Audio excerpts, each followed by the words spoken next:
Good evening, everybody, and welcome to the Thursday, September 19, 2024 School Board meeting for the Enlarged City School District of Middletown. I want to welcome everybody here this evening as school is off and running for 2024. At this time, if you could please rise, and our Pledge of Allegiance to be held by Mr. Perino. Mr. Perino, do you need a moment of silence afterwards? No? Okay. It's over here, Mr. Perino. It's over here. Oh. I pledge allegiance to the flag of the United States of America and to the republic with which it stands, one nation, under God, indivisible, with liberty and justice for all. Thank you. And Mr. Mitch Williams with the mission of the Enlarged City School District. Yes, we strive to provide fiscally sound educational opportunities in a safe environment that continuously supports our diverse student population. We will enable all students to graduate, to reach their full potential, to become lifelong learners, and to be competitive, productive members of society. Roll call, Ms. Moncherie. Mr. Estrada? Here. Mr. Moore? Mr. Perino? Mr. Rett?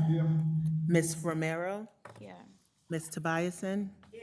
Mr. Freddie Williams? Here. Pastor Williams? Here. Mr. Mitchell Williams? Yeah. Thank you. Before we move on to an approval of the agenda for tonight's meeting, I'd like to hand things over to Mr. Rett. Oh, yes, good evening, everyone. I just want to take a time out to acknowledge our sister Denise Romero and the loss of her dad. Again, we offer condolences, but on behalf of the district team as well as your school board team, we have a signed card here that we want to give to you. I don't want to bring back those moments, but we appreciate you. Love you.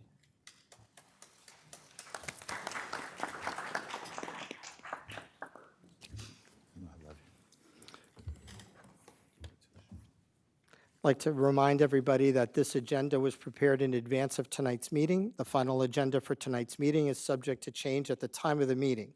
Any changes will be noted at the time they are made, and again after the meeting on the public board minutes, which are available on the district's website.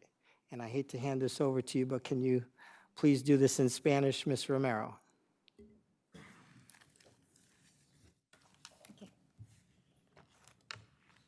Okay, we're good. Let's go.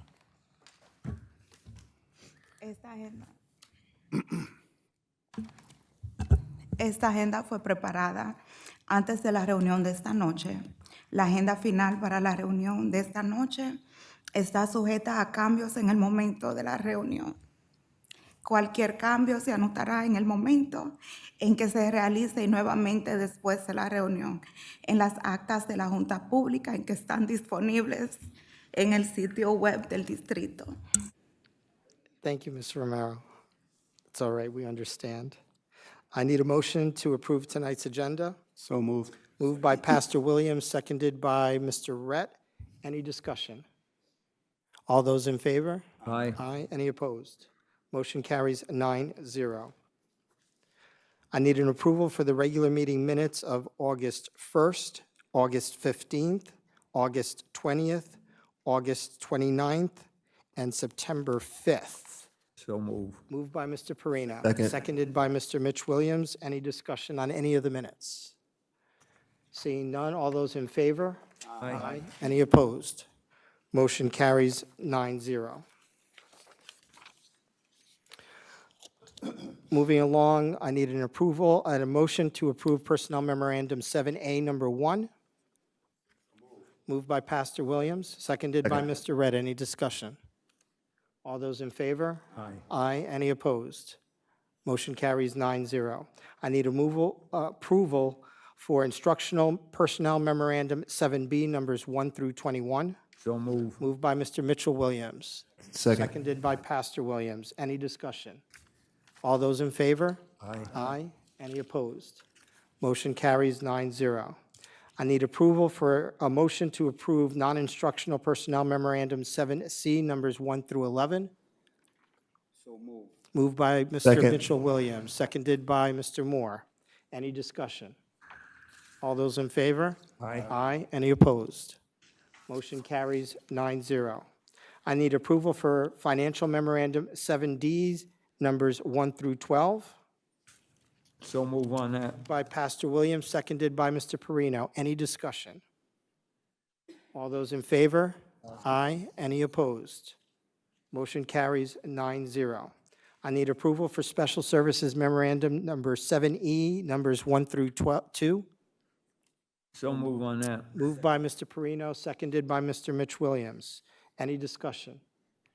All those in favor? Aye. Aye. Any opposed? Motion carries 9-0. I need approval of change orders 5F, numbers 1 through 4. So move. Moved by Mr. Perino, seconded by Mr. Moore. Before we get to discussion, if perhaps, Bill, did you want to give us an update on each of those? Certainly. The first change order for your consideration tonight is to provide additional excavation and concrete base for the bench seats and additional concrete steps at the top of the stairs in the Twin Towers courtyard. The next is to provide, to add turf with the M logo in the courtyard in lieu of decorative stone and plants. The next is for an emergency repair of the damaged parking lot and playground track at Presidential. And the last one is to extend the radius of the student drop-off at Maple Hill and repair the paved walkway at door 25. Any discussion on any of the change orders? Seeing none, all those in favor? Aye. Aye. Any opposed? Motion carries 9-0. I need a motion to approve the district's code of conduct. So move. Moved by Mr. Perino, seconded by Ms. Tobiasen. I do want to thank all those involved and Ms. Adoma for all your hard work in regards to putting together the code of conduct. It's an extensive document for our school district, and I ask all parents to definitely go online and be able to take a look at it at your leisure and at any time if you have any questions. Any discussion on the code of conduct? Seeing none, all those in favor? Aye. Any opposed? Motion carries 9-0. I need a motion to approve the Board of Education's goals and standard operating procedures, otherwise known as our norms, for the school year 2024-2025. So moved. Moved by Mr. Moore, seconded by Mr. Perino. I do want to thank all of our trustees, and I want to let the public know that our board goals this year and our norms have been something that all of us have worked on throughout our beginning of our school year in July and in August. A lot of hours were put into that. I'd like to make sure that we get our norms and our goals put onto our section of the website, if we can, on the Board of Education tab, so that way members of the public can take a look at what our goals are for this upcoming school year from a board perspective, as well as what our norms are and how we run our meetings and things of that nature. So that being said, are there any other discussions? Seeing none, all those in favor? Aye. Aye. Any opposed? Motion carries 9-0.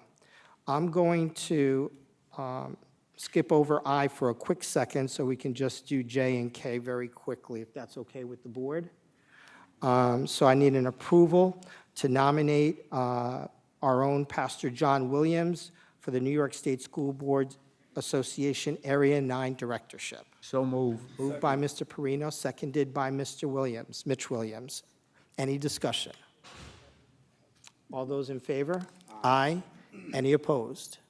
Motion carries 9-0. I need a motion, if any, for the approval of the nomination for John J. Burns as NYSBA Area 9 Director. Any motion?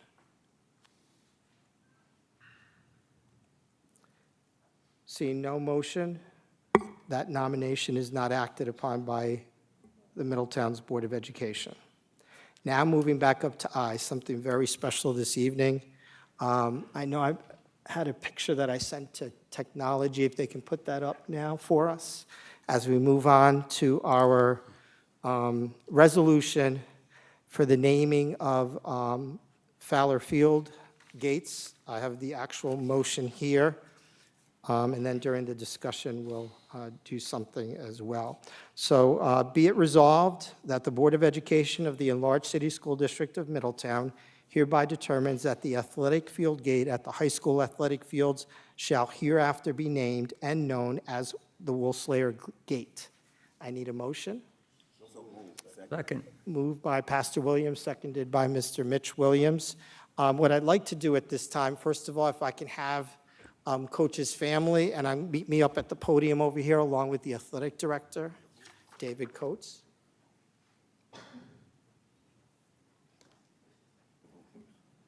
Let's take the vote first. Got ahead of me. So all those in favor? Aye. Aye. Any opposed? Motion carries 9-0. So let me go up to the podium. Congratulate.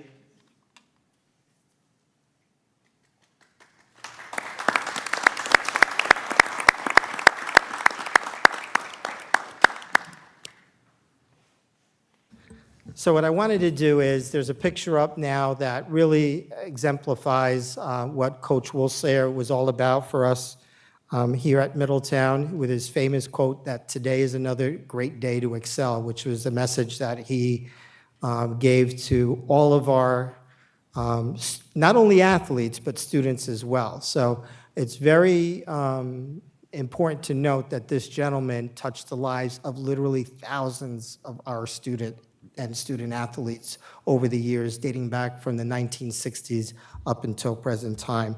I did want to read, as many of you may or may not know, Coach Woolsayer was one of our first inductees into Middletown's Wall of Fame back last year in 2023. So I'm going to read to you a little bit about what we read on that morning last year when he was inducted into the Hall of Fame. It's certainly no surprise that our first inductee this morning in the inaugural Middletown High School Wall of Fame class of 2023 is none other than Dick Woolsayer. Indeed, to many of us, he's never been Mr. Woolsayer. He's always been and always will be known just plain as Coach. In fact, his list of achievements as a Middletown teacher and coach after his remarkable football and diving career at East Stroudsburg University could fill the pages of a novel. Coach was enshrined into the East Stroudsburg Hall of Fame in 2005 in not just one, but two sports, and his impact on Middletown youth has been so profound these past 6 decades that the city of Middletown honored him a few years ago by naming the new Middletown youth football venue Woolsayer Field. His legacy is both timeless and symmetrical, with his namesake field on Monhagan Avenue hosting kids aspiring to be future Middletown Middies. There aren't many who can represent what Middletown athletics is all about than Coach Woolsayer. Coach is Middletown's all-time winningest football coach with 142 wins, which after all these years still places him 8th on Section 9's all-time win list. He was named the Times Herald Record Coach of the Year 3 times in 1976, 1993, and 1994, and his later coaching years devoted his time to all 3 levels of modified junior varsity and the varsity programs, and he was even happy to serve in assistant coaching roles when he needed. Everyone knows that for Coach, it's never been about personal recognition, but rather a sole devotion to influencing the young players and influencing young lives, with a large chunk of his own life dedicated to the Middletown football program. He's the epitome of the phrase, once a Middie, always a Middie. And those were the words that we utilized to induct him last year into a Hall of Fame.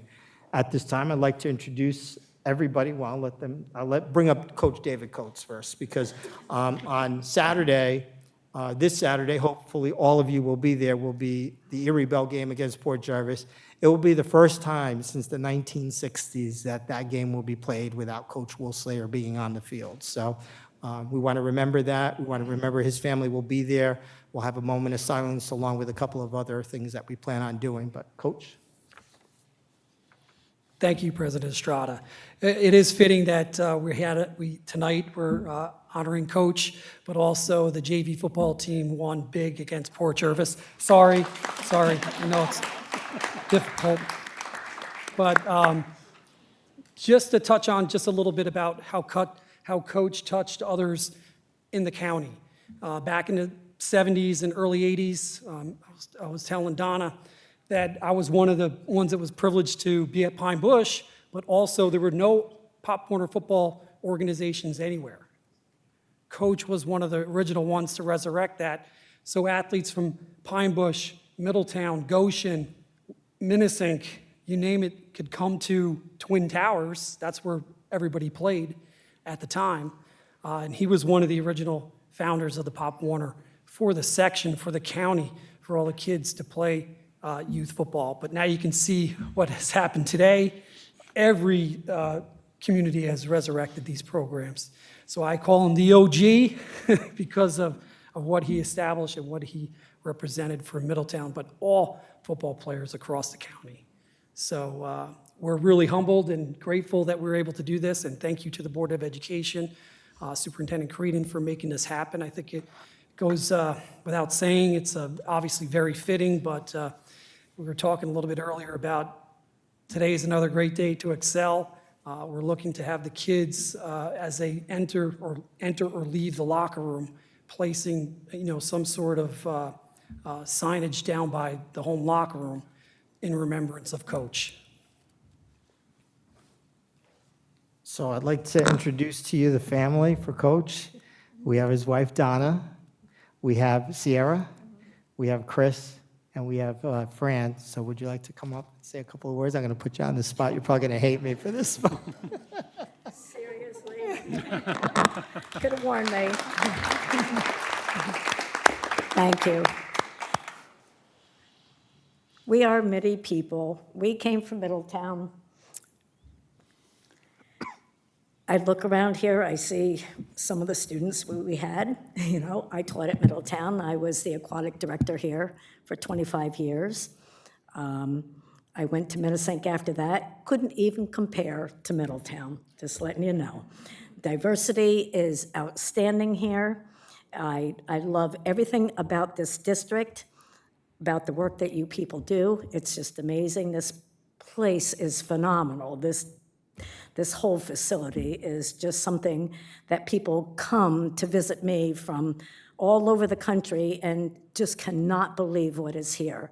I'm very sure that Dick would be very humbled and proud. Thank you.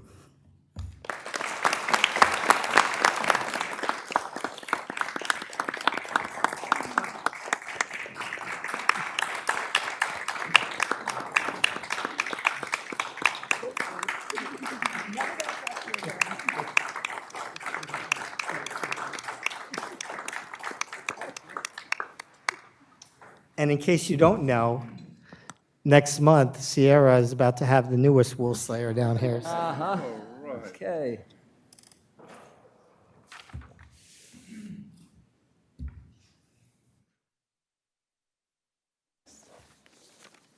And I want to thank the trustees here, because when I came up and asked for their support for this resolution, probably a month and a half ago, I think it was when we first brought it up, there was absolutely no qualms whatsoever. Everybody immediately responded to me. So I want to thank everybody for doing that.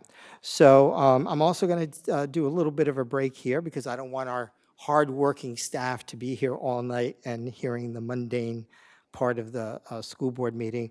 I'm going to move 8B to the very next item, ahead of board member recognitions and community updates. So with that being said, Mr. Bartlett, if you can do the honors for our recognition for the best buildings and ground staff in all of New York State, without a doubt. And Yeah, custodial in the staff, country, we have guys. somebody who was custodian of the year. So yeah, in the country, they are the best staff. Ed, and custodial staff, buildings and grounds custodial, right? Well, thank you very much, President Estrada, Superintendent Creedon, members of the board and administration. We appreciate this recognition, the opportunity to come out tonight. They did come. I was wondering if they'd come up with me or not. I can't say enough about this team district-wide. We've got a tremendous, great team, wonderful people who are there, and they step up and they come back day after day. There's dedication. It's just a pleasure to work with. I was very fortunate when I came here. It's been going on 5 years now, and there are a lot of good people in key places, and I'm thankful for the opportunity to carry on the legacy that was started prior to my attendance here. It's one of the things that we appreciated is on the 27th of August, we hosted a district-wide walkthrough of all of our buildings, and we appreciate everyone, each of you, for coming out and going through and seeing the conditions of the buildings. It's a nice opportunity for us to be able to show you the work that these men and women do, and we really appreciated that. We appreciate your ongoing support. It means a lot to us. It really does, and so thank you for that. Just as a quick review of our past summer, we had summer school in 3 of our buildings, and of course, that always provides us challenges. But one of the things I also wanted to mention is we had help from the building administrators, and we really appreciated that. They work with us by moving classes from one room to another so that we can clean each of the rooms, each of the building spaces. In the past, we've been doing 4-day weeks summer school. This year, we did 5.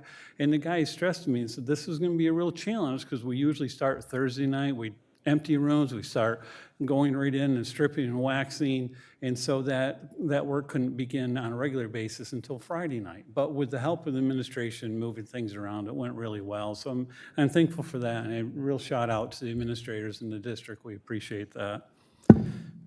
Sorry. Another event going on this summer was some of the capital projects. As you guys know, we had the large flooring projects at Monhagen and Presidential. This picture here is a picture of some of our halls over there in Monhagen. We had to empty all the rooms, every classroom in that building, so that the floor company could come in, tear out the old floor, prep the floor, get the new floor down, and then they had to sit 5 days before they could be waxed and reset. And these are just some pictures of what the place looked like. This picture here was it looked like this the morning of the 27th, or excuse me, that was Tuesday, the morning before. On Monday morning, I remember talking to our principal, and Dominic said, I was looking out the window at this furniture thinking this is never going to happen. But the guys, the crew, excuse me, I refer to them as guys, but the crew did a great job in getting things ready to go. One of the next things, this is some work that was done over to Presidential Park. Some of the terrazzo flooring needed to be replaced, and when they do that type of work, there's always grinding and sanding, and the place was just filthy when they got done. It was a great job. They did a nice job for us. The floors turned out well, but there was a layer of dust over everything. And the teams over there they stepped right up and they went through it and cleaned things and reset the rooms. That was another building that had most all the classrooms on the first floor were changed out as well. And this last picture here was over at Twin Towers. This is just this picture of this gentleman in the lower left in the yellow shirt. That's a little power wheelbarrow, and they were bringing dirt through from the outside into the courtyard to build up the level they needed to get the proper pitch and elevations, and they were doing that the morning of the 27th. And so that was pretty exciting. But the team had planned for it. They had everything scrubbed and stripped and waxed as much as they could, and then they just prepped the area after they were done. So when you guys showed up, it looked like it should. It looked like we were ready for the first day of school. But it was quite an accomplishment to get to that point. And then one other thing, we replaced the carpet over to William Carter in their library, and so there was quite a lot that went on there as far as, if you can imagine when you have a library, it was full of books and bookshelves, and the staff over there did a wonderful job prior to getting all those bookshelves unloaded. And then, the team was able to assist and move all the bookcases and the furniture and get things out and then reset afterwards. But my last comment here is, overall, despite the various challenges, a tremendous amount of work was accomplished by this team, and we're really proud of them. Thank you for this opportunity. We appreciate it.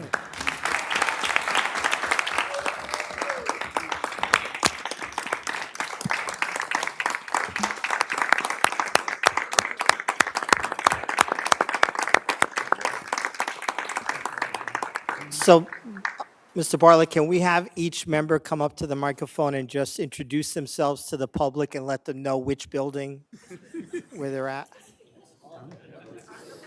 This is your just due, gentlemen. You deserve this. So I want folks to Okay. see your face and know your names. I always wanted to know what I sounded like in audio.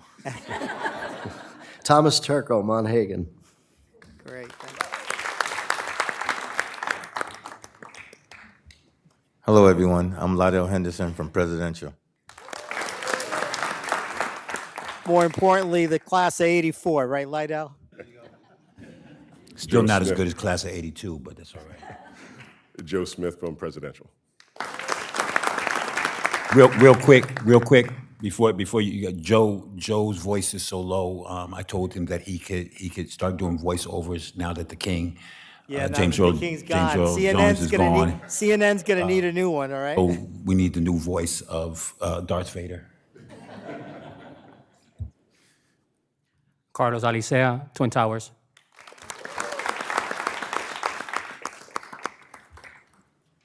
Good evening. Joseph Toth, Middletown High School.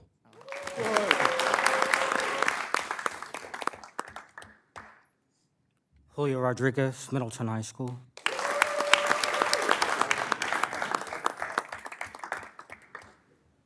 Charles Walker, Board Office and Stadium.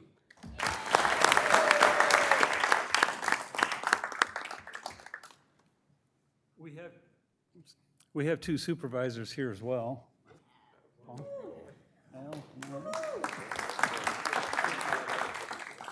Paul Norton, Director 1, District. Al Valente, Assistant Director of Facilities.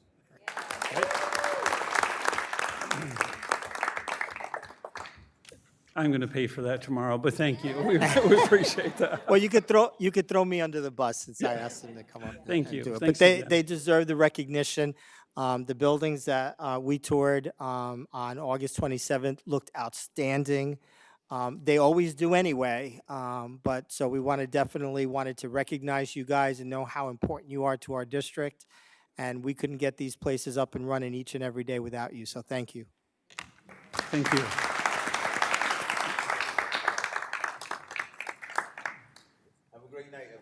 Yep, you guys too, because I know it's early morning for you guys.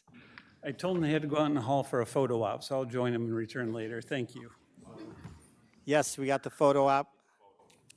And then I think, Dave, if you'd like to take the Wool Slayer family, she can do a photo with them as well after them, if that's possible. So we'll move on to our board member recognition reports, and I promised the IT department that I would start off with Mr. Moore. I actually don't have much for today. I've been out of the scene for a little bit, but I'll definitely have some coming up pretty soon. Thanks. Mr. Perino. Okay, thank you. I see we got the 4 minutes timer up, which is good. What month is this? September I think it's still What else? September. National Hispanic Month, yes. Right, from September 15th to October 15th. And Emily Londergan, the District Coordinator of Media Services, is taking a lead, one of the people taking a lead in this. All the buildings will have nice displays, hangings, and there's some right there. And in addition to that, she will be assisting the staff in collaborative assignments. So I think it's going to be a very, very good month. I happen to be up to Presidential for the open house, and believe me, the media specialist at that building is doing a great job with various materials, books, and also video and audio materials and so on. That happens to be right there. That's at the Maple Hill open house. And again, I'll speak about that later on, but they're doing a nice job too. In addition to that, we won't be back until, I believe, October 10th. Am I correct on that? October 10th. So our Jewish brethren will begin celebrating the high holidays / high holidays on sundown of October 2nd. So I'm sure, I don't speak for the board, that's Ed's job, but I'm sure we wish all our Jewish friends a happy and a sweet New Year. Shana Tova, thank you for that. And one more, I still have a little bit of time left, I think. Town council meeting with Walk Hill. I happened to, I was speaking to George Serrano, he asked me a few questions, says, why don't you come over and speak to the town council? So I did that, and it was very fortunate because usually the meetings of the board and the town council overlap. In other words, we'll be meeting on Thursday and they will be meeting on Thursday. But this happened to be one of the rare times when that did not happen. And I want to express my appreciation to Kevin Witt and Amber LaFreeze, because they did a good job of providing some materials. I spoke about graduation rates, the number of percentage of students who are from the town of Walk Hill. Also, in addition to that, Regents exams, on and on. Very, very receptive to our meeting, and I left them with an information packet. I thought I had that with me, but I guess I don't. Finally, the welcome back, that's the welcome back day, and the custodial staff is not here now, but everything was great in the schools. Obviously, Twin Towers will have the most challenge. All the schools had food, but what the administration of Twin Towers did, they hired an ice cream truck. And believe me, the people flocked down there for ice cream. It was quite a warm day. Twin doesn't have air conditioning, so good job to all. I'm done. I don't want to go over my time. Thank you. Great job, John. Mr. Rett. Good evening, everyone. I just want to take the time real quick. This past weekend, I want to pay respects to two of our colleagues here, Mitch Williams as well as Freddie Williams. They did an incredible job with our It Takes a Village. It was great to see so many staff and district members as well as school board members out. Had some great activities. I don't want to steal from their thunder, but I just want to acknowledge the fine job that they did bringing that finally to fruition, because we had to put it off a couple of times because of bad weather, I believe. And then also we had a wonderful meeting, initial meeting with my brother's keepers, Brother Everett as well as Kenneth Ward. We sat down and they really diligently put a definitive plan together. So we're really excited about what we have to roll out for our kids this year. That's all. Thank you, Mr. Rett. Mr. Bison. Thank you. I was looking in the audience. I don't see Andrew Stevens here. Okay. As most know, Andrew is a survivor of cancer.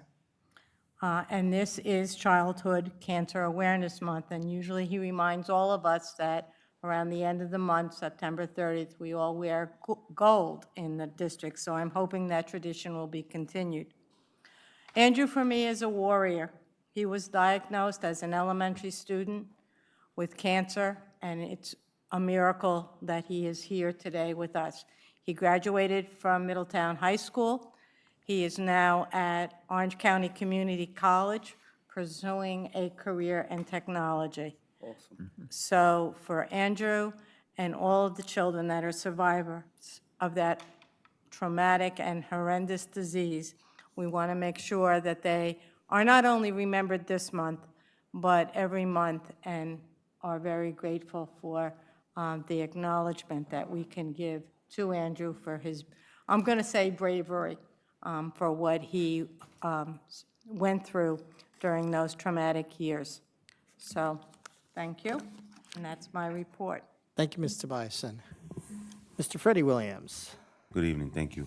I think I have some images of the It Takes a Village barbecue. So this was our 4th annual It Takes a Village barbecue. It was an amazing event. I have a lot of organizations to thank. This is gonna be a 2-part thing. I have to go back to it next week because I have so many names to rattle off. But organizational wise, it's City of Middletown, Middletown Parks and Rec, Middletown Police Department, Enlarged City School District of Middletown, Middletown Youth Sports, Middletown Fire Department, the MBK of Middletown, and 6 West Barbershop.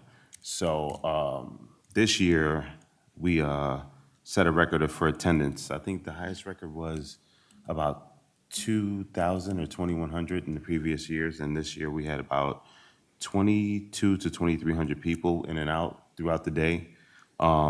We gave over 1,200 book bags to the kids. Numerous things, numerous activities. It was a great time, great energy. Also, some people donated their services. It was we had George Vega. He was one of the barbers out there giving free haircuts. Jocelyn Michelle, she was doing free haircuts. The music was done by Shawnee Skills. And Kevin Whip from the district, he was awesome, getting a lot of these shots, running around the park all day. We had a lot going on. It was amazing, amazing. And everyone is, everyone, one of them was. This one in particular is having so many people, and like Mr. Redd said, we rescheduled. It was originally on September 7th, and I was watching the weather for weeks, and I was stressing out. So I think I made the right call with that one, because it did rain like sideways on the 7th. And so we moved it to the 14th, which was last Saturday. And thank you everybody here who attended, your support. Crystal, you've been a gem with it also on the administrative side. What more can I say? It was just like an amazing day. And we look forward to, building up the next one. I was talking to Superintendent Creedon about, we're gonna put our heads together and start planning the next one with the City of Middletown and Middletown Parks and Rec. Just amazing, amazing time. I want to thank everybody again. Like I said, I'll get back to it next week because I have a bunch of names to rattle off with everybody who helped out. It looks like a heavy lift when you look at it in the grand scheme of things, but it's so much lighter when you have people come in from the village, right? Myself and Mitch tossed around ideas. This was over 4 years ago now, and it came to fruition. And every year it just builds and builds and builds. So also another name, Kenny McCalla, with our town party rentals. He had the bubble machine out there, and the kids were going. I seen some adults that wanted to jump in too. They were, they were thinking about it. But that was an awesome addition to the event also. So moving on, I also had the opportunity to go on the first MBK trip this year. It was a college fair to BMCC. We had 3 buses. We had 88 students, and it was a great time. It was great being around the energy that the kids had with the anticipation to go to college and get to see there was Army recruiters there. There was a lot of tables set up in the gym. It was just great energy. The kids had fun, and the conversations about talking about their future was just awesome to be around. So, and I have not much time left. Real quick story about Coach Wolslayer. Like Dave Coates said, I went to Pine Bush, transferred over in 3rd grade. Don't hold it against me. But my cousin Timmy Reynolds played football for Coach Wolslayer. That was my first time or interaction with Mr. Wolslayer. The team was amazing. So I said, this coach, like, he gets all these guys to just buy in, right? And he was like just very not militant with it, but they respected him. But he also had like almost like a friendship with the guys. So I was like, this guy is awesome. So I was able to meet him maybe 4th or 5th grade coming to sports camp in Middletown. Pine Bush didn't have it, no other schools had it. And I remember walking up to him and asking him a question, and he just seemed like 10 feet tall. Like his stature, he was like, so it was such an honor to meet him. And lastly, with the Wall of Fame induction, his words, his sentiments, correct me if I'm wrong, Ed, was that Middletown kids, he said, you never give up on Middletown kids. He said, no matter what you hear, These kids are amazing. And that was so deep to hear him say that at that moment last year, you know, so I hold on to that, I held on to that tightly. So he was a great guy, great coach, and just an overall great person. So that's what I have. Thank you. Thank you, Freddie. Ms. Romero. Recently, I had the pleasure of meeting with the Twin Towers Middle School principal and administrators, and I'm truly excited about their upcoming initiatives in financial education, coding, engineering, and their revised code of conduct. It is an honor to serve as their liaison, and I'm incredibly proud to work alongside them. Thank you very much. I'm sure we'll be ready with pictures and videos next time because you always got them. Pastor Williams. I don't have much, but I do want to piggyback off of Mr. Rhett and commend Freddie Williams and Mitchell Williams. Those are pretty good names, by the way. I like those last names. On the excellent job they did at putting together, and I know that it took a village and everybody to put it together, but I do want to honor both of you for your hard work. It takes a visionary in order to start things, and so I want to commend you on all the hard work. It was a wonderful day, and everybody looked happy. Everybody looked happy. So without saying a whole lot more, there are so many other things that are coming down through the year. We've arrived in September, and we've had a lot of things that have happened already. I want to commend the administration and staff of all of our buildings at having a wonderful first couple of weeks of the start of the school year. I know that we had our last board meeting was on the first day. It was near the beginning of the school year. And there always is a lot of kinks and things that you have that jump in, but I want to commend you. You all have handled it well. And just by examples, even when I'm driving into the high school in the morning, just the flow of traffic, the way that everybody is handling everything has been stellar. And so I want to commend everybody on those first couple of weeks. Now, there are a lot of things that's going to be coming up over the course of the next couple of weeks. I know that we won't be able to tap into everything, but just a reminder that also Saturday morning is Town of Walk Hills Community Day in the parking lot of Macy's. So that's Saturday morning. Now, I'm serving notice to Town of Walk Hill. I love you all, but I won't be there because we're going to be getting ready for the Bell game and the Hall of Fame, the Wall of Fame induction. So, but for those that are not coming to the Bell game, you can come later. The Bell game starts at 1 o'clock.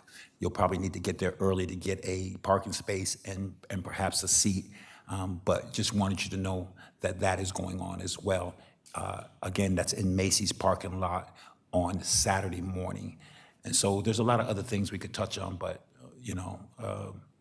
I won't right now. There's a lot of different things. There are a lot of hungry people out there. I will add this and I'll finish. There are a lot of hungry people, and a lot of people that are still going through. And so by the next meeting, I'm going to come with a list of the, our food service has done a wonderful job, by the way, of with distributing of the boxes, of the vegetables and so many different things. But by the next meeting, I'm going to come with a list of all of the particular pantries and soup kitchens and things of that nature that are going on, that are established in this area, in this region. I think that it's important for us to understand that as a pastor, one of the most important principles of being a Christian is that you have love one toward the other. It's a mandate. It is a mandate that we care for one another and we help those that are less fortunate. And so I can say this, that this community and this village does that and will continue to do that. So, all right, I'm done. Thank you. Thank you, Pastor Williams. Mr. Mitch Williams. Just to piggyback off a few things that was said as far as with thank everybody, thank the family members for coming out to the It Takes a Village Back to School barbecue. I definitely just want to highlight Mr. Freddie Williams, because how this thing started was, it was a few years ago, and he would already throw a give back barbecue for people who came to the barber shop. So he was already has the spirit of giving, and I met him with the spirit of giving. If I throw a tournament, he said, "I'll buy the T-shirts for it." That's how I met him, in that type of situation. So with this, he said, "I do the back to school barbecue. I'm do the barbecue, give back for the community. They could come to the barbecue, free food. Mitch, you want to get down with it?" I said, "Okay." And he's younger than me. I mean, I'm not that much older than him, but. And I'm following his lead, his giving nature. And he said, "Well, let's do this barbecue." And I said, "Okay, I'll do it." And then he said, "Well, maybe we should just put it out," because I used to work with Y, I worked at Parks and Rec, and let's put it out to see who else might want to be involved. And everybody just stepped up. Everybody we called said, "Of course," and I'll bring this to the table. Same thing with the district, go to Amy. Amy's like, "Of course." Middletown Police Department said, "Of course," and we'll cook the food. Bring the food, we'll cook the food. So like somebody was saying, as far as makes it easy work, because everybody just steps up and does what they do. They do their part. I commend the vendors, because with the vendors, we asked them, "Can you bring 10 book bags, with school supplies just to give out?" They come in with 50 and 100 book bags. Vans, car trunks full of book bags to give out. Nobody's selling anything. It's just all about love for this community. That's what that whole thing is about. And everybody pitching in just to give and show love and have a good time and celebrate each other. And it came from this young man sparking that vision. And then I commend him, and I commend this whole community. I commend this whole village for a wonderful experience that I'm grateful to be a part of. That's all I got. Thank you. Thank you, Mr. Mitch Williams. And I'm going to go a little step further. We need to give both of these gentlemen a great round of applause for all of their efforts, because that's a lot of work.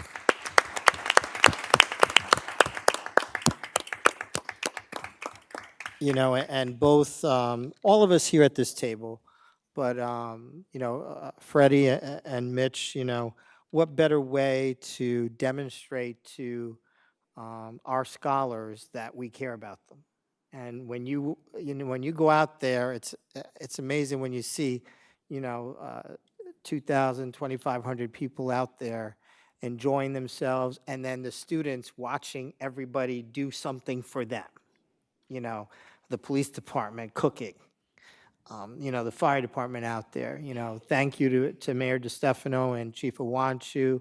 Senator Skoufis was there. Lou Ingrassi was there from the town of Walk Hill. So, it definitely takes a village, but all of us contributed in one way or another, even if it was just to go there and have a good time, because that's important to do. And the great call, you should be a weatherman, because you made the right call for sure. It was a beautiful day. So I do want to thank everybody who took part. I want to thank the community for coming out, because that's what motivates these two to go out there. And, he wasn't the DJ, but he might as well have been the DJ with the microphone. Did he ever let go of that microphone the whole afternoon? I didn't think so. You're the host, okay. So congratulations to both of you on another great year. I do want to acknowledge earlier tonight, the board approved the nomination of our own Pastor John Williams to be NYSBA's Area 9 Director. For those of you who don't know what that means, the Area 9 Director is a person who kind of represents all school boards within Orange, Sullivan, Ulster, Dutchess, am I missing any? Greene counties, up in Albany. There's different areas at the New York State School Boards. I don't think we've ever, in the history of Middletown, ever had somebody serve at that high level representing our interests at the school, at that particular position. John Redmond, who currently sits on the board for Florida Union Free School District, is stepping down after, I think, 14 years, 14 or 15 years. And, after a lot of contemplation, I know you weren't sure if you wanted to do it, but your level of advocacy, both with the Diversity, Equity, and Inclusion Committee up at the state level, your presidency at the Orange County School Boards puts you in line to do exactly just that. So God bless you. And, we know that you have your heart with Middletown when you talk about issues at the state level. So thank you. And the way that works now is that the state, we had submitted already our nomination after I polled the board last week because it had to be into the state on September 13th. The state will now take all the nominations that they receive for the Area 9 directorship, and then they will provide a ballot for this school board to vote on later this month to select from those person on who would be the Area 9 director. So good luck, Pastor Williams. I do want to say, thank you for your support and for the support from around the area. I actually got quite a few, and I'm grateful, and it's not the end of it, but quite a few nominations from other school districts all the way up in Greene County, Dutchess County, Sullivan, Orange. So I'm grateful, and we'll see what happens. And I know the clock's about to run down, but I do want to mention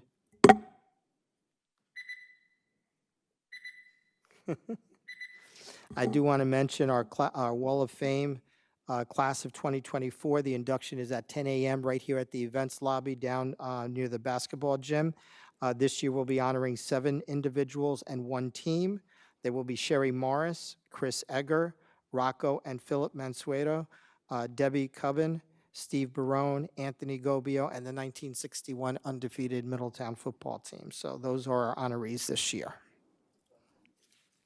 So we'll move on now to public participation and an opportunity to address the board. The board will designate a portion of its meeting agenda for public comment for a period of up to 40 minutes. Each speaker will be allowed up to 4 minutes. The public is not permitted to discuss topics and/or matters involving specific individuals, and speakers must sign in prior to speaking, and speakers are not permitted to cede their time to other speakers. And as I've mentioned in previous meetings, we will not tolerate any expletives or any foul language at the podium. That is grounds for immediate cutoff of your microphone. So please be aware of that as well. And with that being said, Ms. Romero, in Spanish, please. La Junta designará una parte de su agenda de reunión para comentarios públicos por un periodo de hasta 40 minutos. A cada persona se le permitirá hasta 4 minutos. No se permite al público discutir temas o asuntos que no involucren a personas específicas. Las personas deben registrarse, firmar antes de hablar. Las personas no pueden ceder su tiempo a otras personas. Thank you, Ms. Romero. And at this time, do we have any takers? Hello, Dr. Johnson. I like your outfit.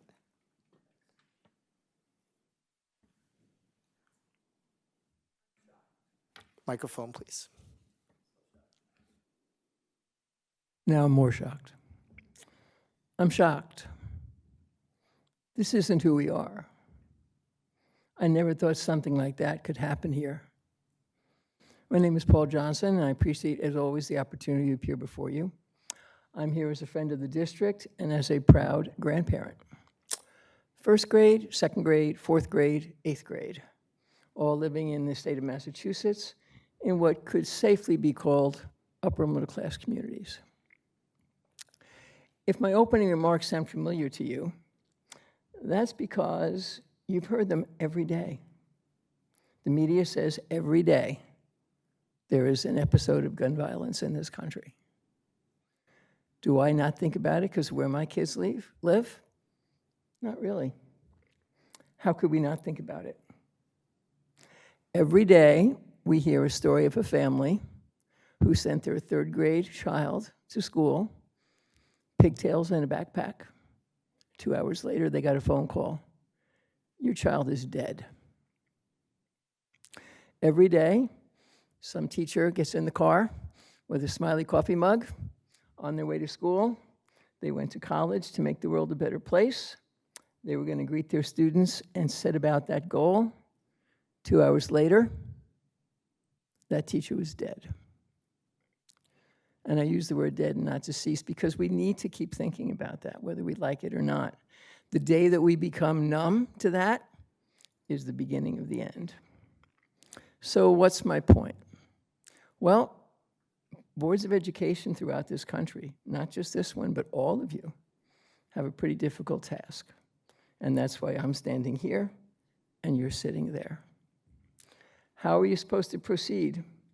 Tough. If you make security a very obvious endeavor, somebody will say, my kid feels like he's going into a prison. If you make it more subtle, some other parent may say, you know, I just heard about this in Georgia. What are you doing to protect my child? So you're kind of betwixt and between. I know you know that. My point is we as parents and grandparents need some subtle reassurance intermittently. You're not going to do a program about all your security measures, but we as parents and grandparents need a little bit of reassurance every once in a while, just a nod that this is on the radar screen, and that unfortunately in a given day, you have to say to yourself, not if, but when. Sorry to be Doug Downer, but it's very topical, and I appreciate the opportunity to speak before you, and God bless you all. Thank you. Thank you, Dr. Johnson. Good friendly reminder. Would anyone else like to address the board at this time?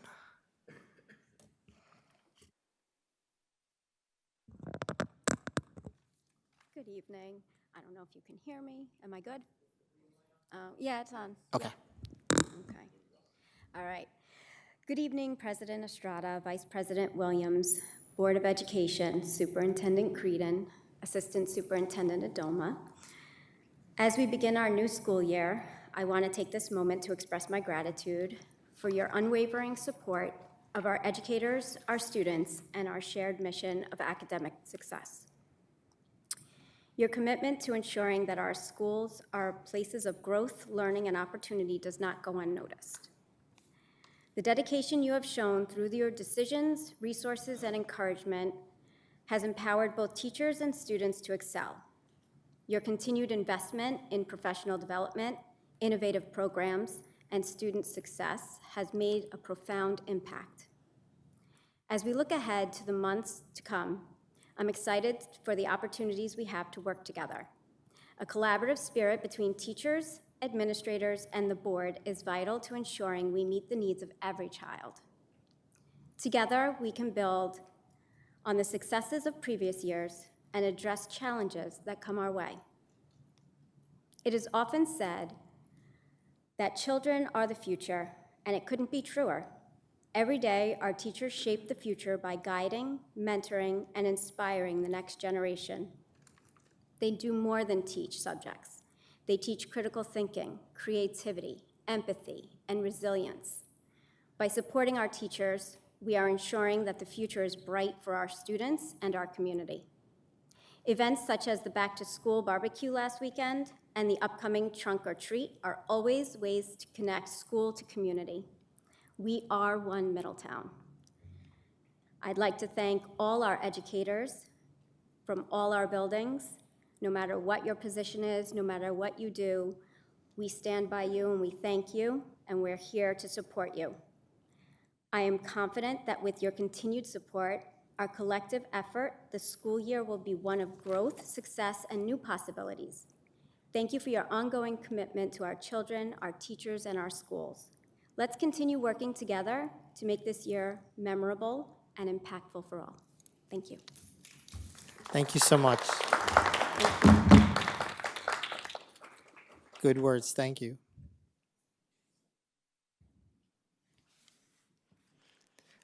Would anyone else like to address the board at this time? Seeing none, we'll move on to any letters for the board. No letters. Thank you, Ms. Moncherie. And now we'll move on to our superintendent's update with our code of conduct first, I believe, right? Great, thank you very much. I'm going to invite Mrs. Tagney and the Code of Conduct team and Domains of Safety team to come up and present on the highlights of the work that they've done and the key changes with our emphasis on restorative practices. Okay. Good evening, everybody. Thank you for having us here tonight. As Ms. Creedon shared, we are excited to be here to talk about all the key changes that we have updated the Code of Conduct to be more restorative and include more restorative justice. Buenas noches a todos. Gracias por estar aquí esta noche. Estamos bien contentos de dejarles saber nueva información sobre los repasos que hicimos para el código de conducta y mucho trabajo que hicimos en equipo para asegurar que seguimos con las prácticas restaurativas. And while you're going to hear from the four of us, this was truly a community effort with other administrators, educators, family members, scholars, voice. So while we're going to be the ones speaking it, this was truly a community effort.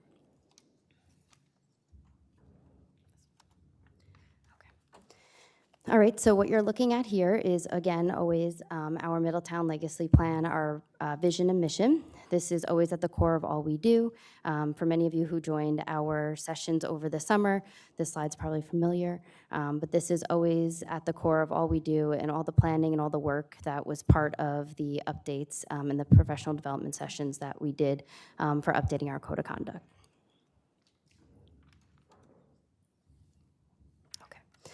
So what you're looking at here is the 5 elements of restorative justice, and this truly was our driving factor as we started to work through and update our code of conduct to continue to be more restorative.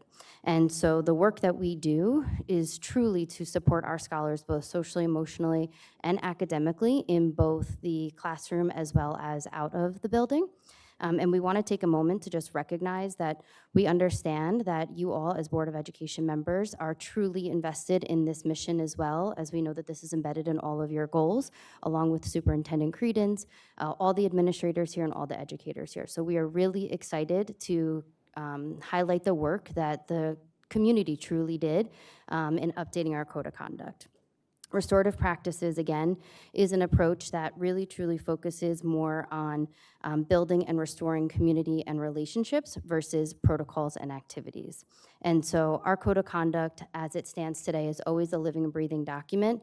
And what we did this past year was truly continue to update that document. And we'll continue to do that, right? We will always make sure that our code of conduct is meeting the needs of our scholars. And what we are really excited again to share is how we spent this past year ensuring that we had restorative practices embedded in that. And what we've really come to kind of use as our slogan through all this work, and you'll hear this shared a lot tonight, is that all behavior is communication. And so as we worked to update the code of conduct, we understand that in order to support our scholars, we truly have to understand the root at what they're communicating with us through their behavior.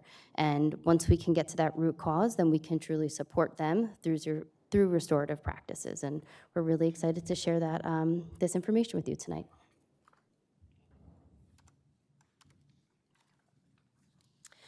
So this summer and fall, we held 10 opportunities for community members to meet with our team, review the updates, and provide feedback. Thank you to the board members who participated in those sessions.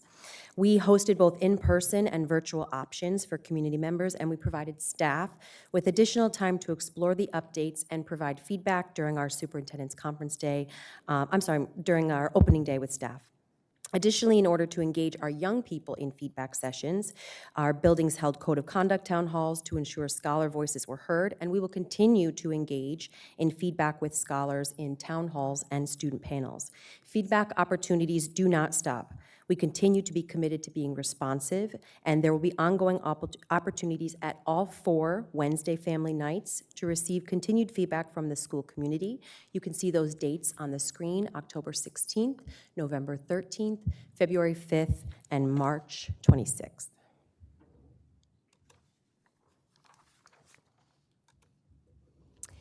Here are the Code of Conduct milestones, an overview of the actions that were taken by the Domains of Safety team throughout the year to review and edit the proposed Code of Conduct.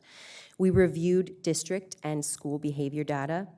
We received feedback from scholars, educators, administrators, and families of the 23-24 Code of Conduct.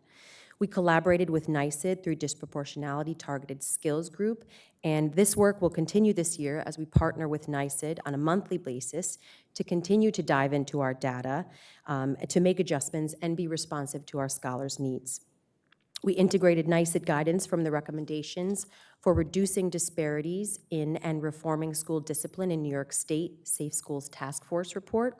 And we conducted professional development on restorative circles, which is a strategy utilized to strengthen relationships, foster community, and proactively assist students in developing the interpersonal skills scholars and educators need to respond to conflict.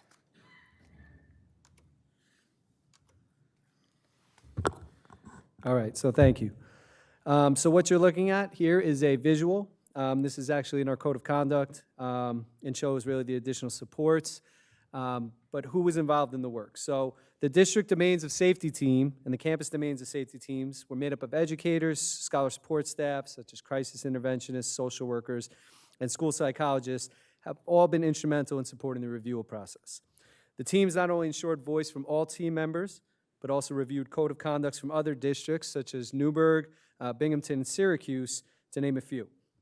The team also reviewed the district and school-wide behavior referral data per infraction code and teamed directly with NYSED through target skills group work that Ms. Sheedy mentioned, sessions, the target skills group work sessions that Ms. Sheedy mentioned previously to integrate guidance from the recommendations for reducing disparities and reforming school discipline Safe Schools Task Force report. So at these sessions, representatives from, such as educators, support staff, and administrators met regularly with NYSED teams on a monthly cadence. Two of the referral trends that we were able to identify that stood out the most were around class cutting and vape usage, which directly connects to the work that both our middle school and high school have done to take the data we analyzed and be responsive to our scholar needs. And in that process, we developed a class cutting and vaping decision tree, a matrix, if you will, that really provide multi-tiered systems of support when a scholar commits one of the infractions. Instead of going right to exclusionary practices, we take opportunities to really look deeper into what's the issue, what's driving the issue, and what supports and education can we provide. So this also ensures alignment amongst the cohort teams and support staff and really allows us to utilize what you're seeing on the screen in front of you and really that same approach that we've been talking about throughout this. It really takes a village and putting that whole village into practice to support the scholar and produce more positive outcomes.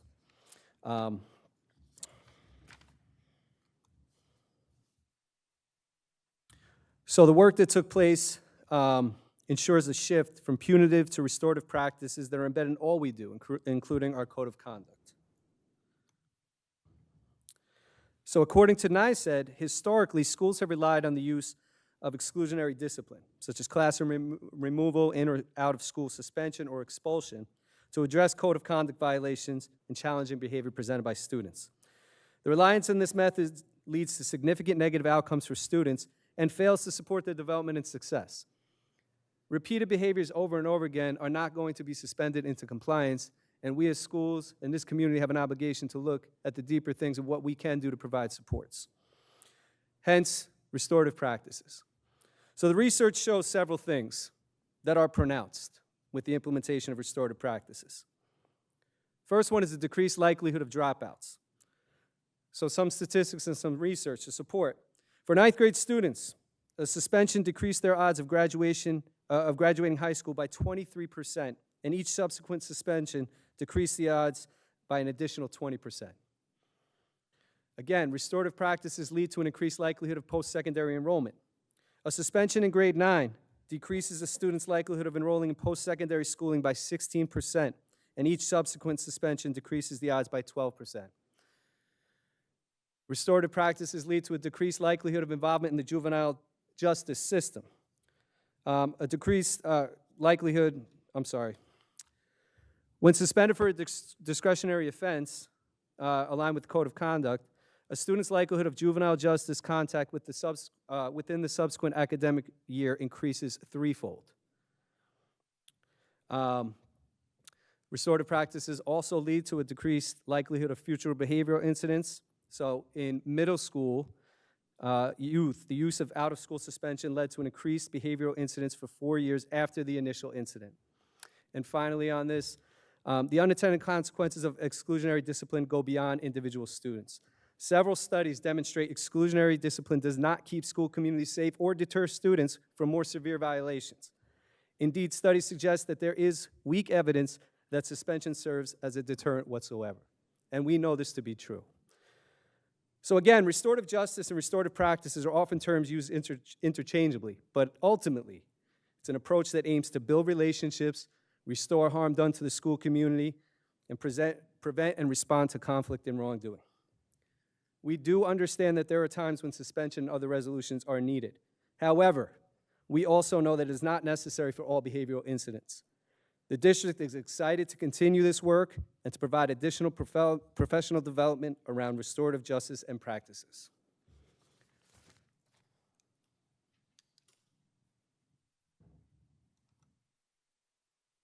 All right, so our team really took the work that was a basis, a foundation from the original Code of Conduct team that did a lot of preliminary work, right? Like over 2 years of work.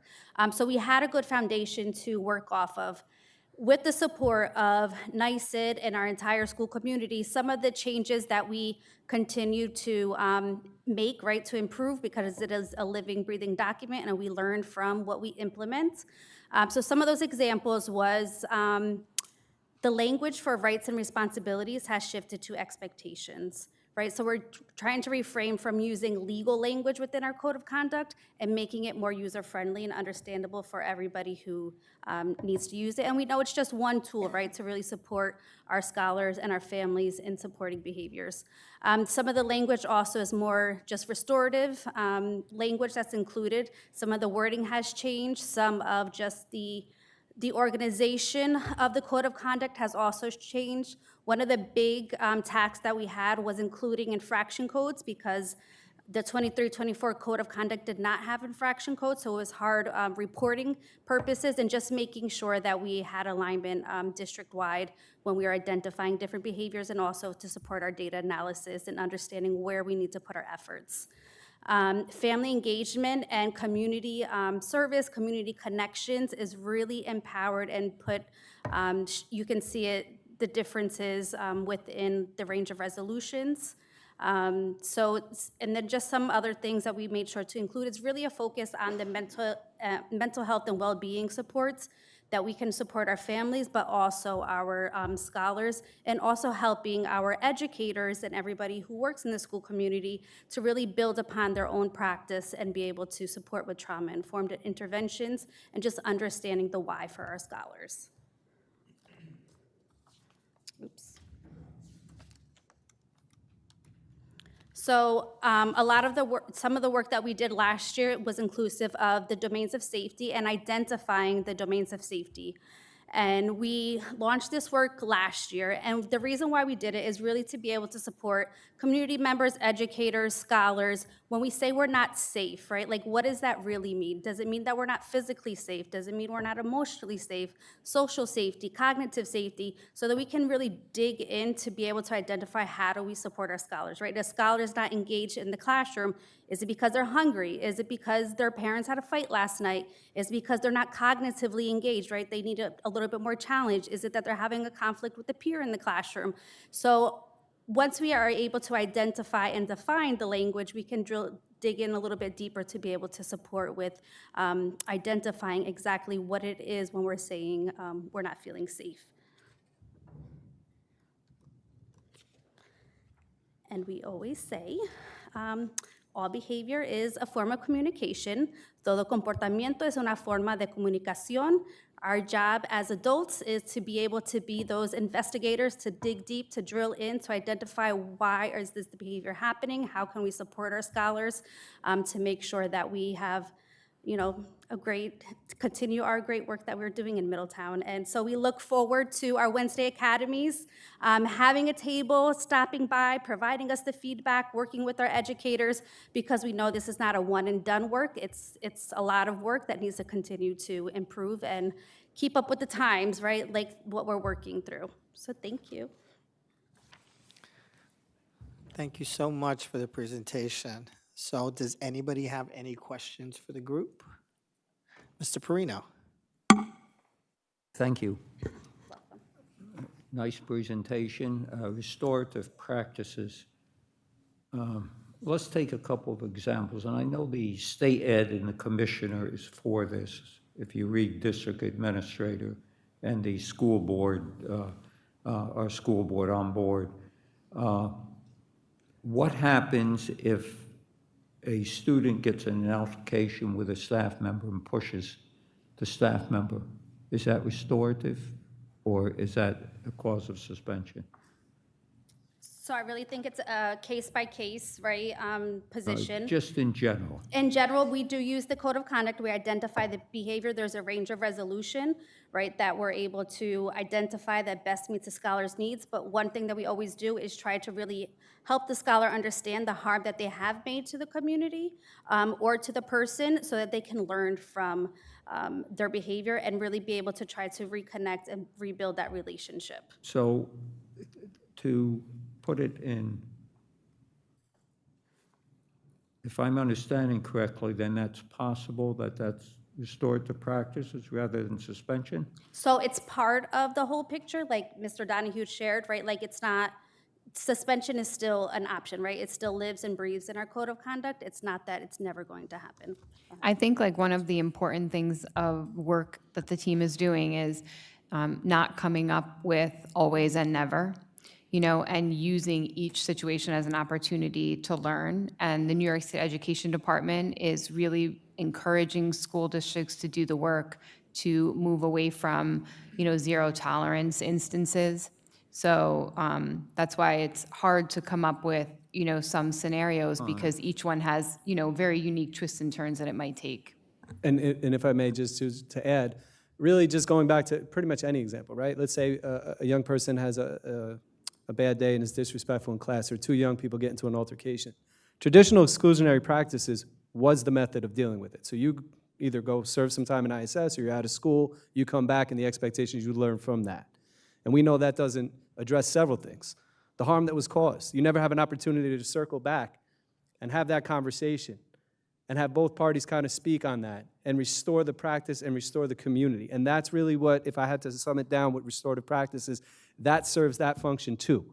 There's lessons to be learned. There's opportunities for that dialogue to connect after the fact. There are consequences as well, but also it's not just the consequence that's expected to change the behavior, because we know, and the research that I spoke about knows that does not change behavior. And ultimately, we're making investments, and we know young people make mistakes, and we as adults are also there to help support them through that process, and again, the restoration to our school community, so. Mr. Rep. So thank you for the presentation, and yes, this is a living document, and that's what I love about it, the fact that it continues to grow each year, depending on the times that we're dealing with, and this work for us started about 6 years ago. Mm-hmm.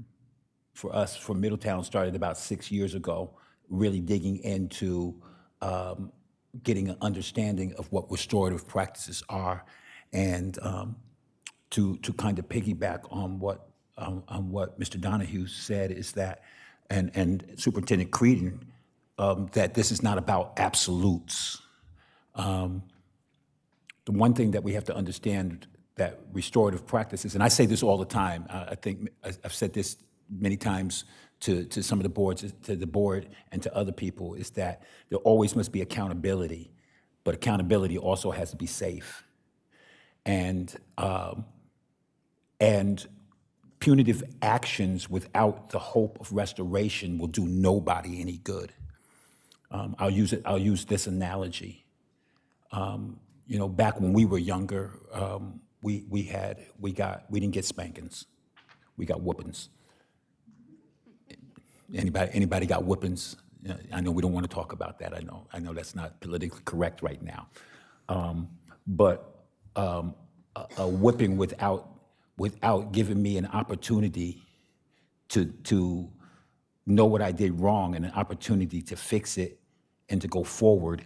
My dad used to whip my behind. My mom used to know how to use a switch. And she was so good with the switch that she was like Zorro. She could write her initials on your behind with it.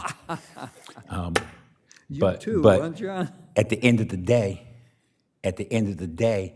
there had to be the love that came behind it. It cannot be just punitive. There's got to be the love that comes behind it so that we can find restoration. And so that's what when you talk about restorative practices and restorative justice is, yeah, there's got to be a healthy balance, but there has to be, without question, the opportunity to be able to learn and to grow and to be restored back to a place of success, because we are every student every day. And just to add what you're calling out, right, how we really truly believe all behavior is a form of communication. We often talk about an iceberg, right? And so when you're looking at an iceberg, you just get to see the very little tip. Yeah. And what's so important for all of us to do, and part of the restorative practices, is to really build that rapport to better understand our individuals and what lies beneath the surface. And it is our job to build that rapport, and like you're calling out, have those educational conversations and have those restorative conversations, because we've learned that suspension is not always the answer, right?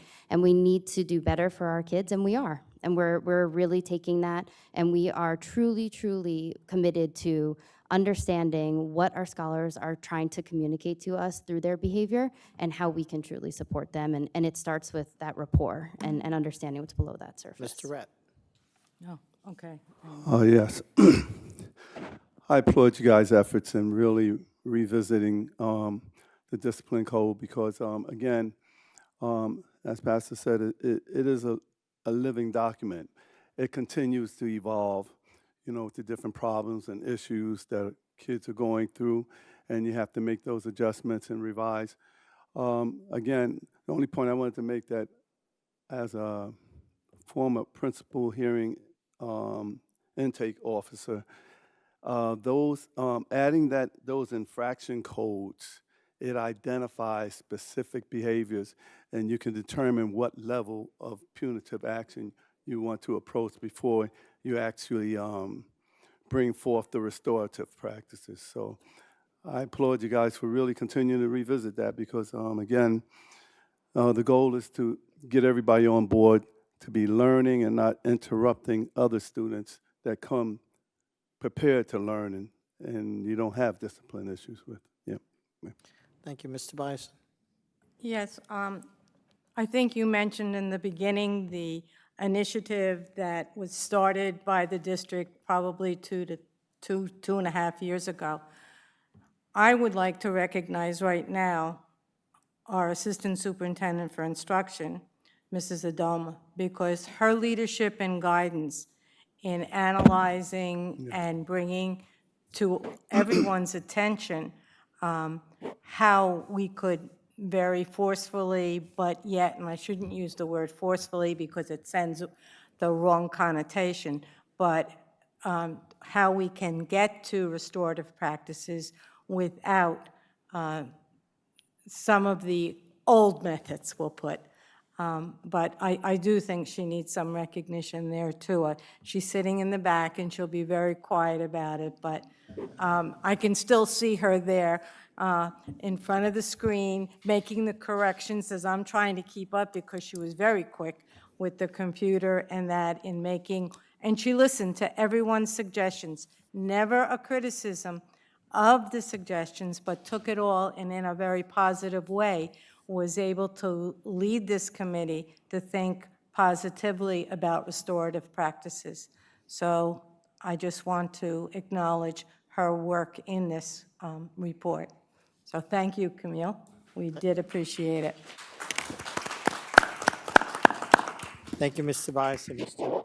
Mitch Williams. Yeah, I just want to commend you on your presentation and commend you all on this living document. Definitely just, I want to definitely just commend you also for your energy as far as with this, because we could put systems together, but it's the people which makes the system whether it's going to go the way we want it to go. So when we start talking about restorative practices, the reality is I'm Middletown. I'm a member of the Middletown community. So the young people that come to the school, if they're in the school, if they're suspended, they're still in my community. They're still my kids.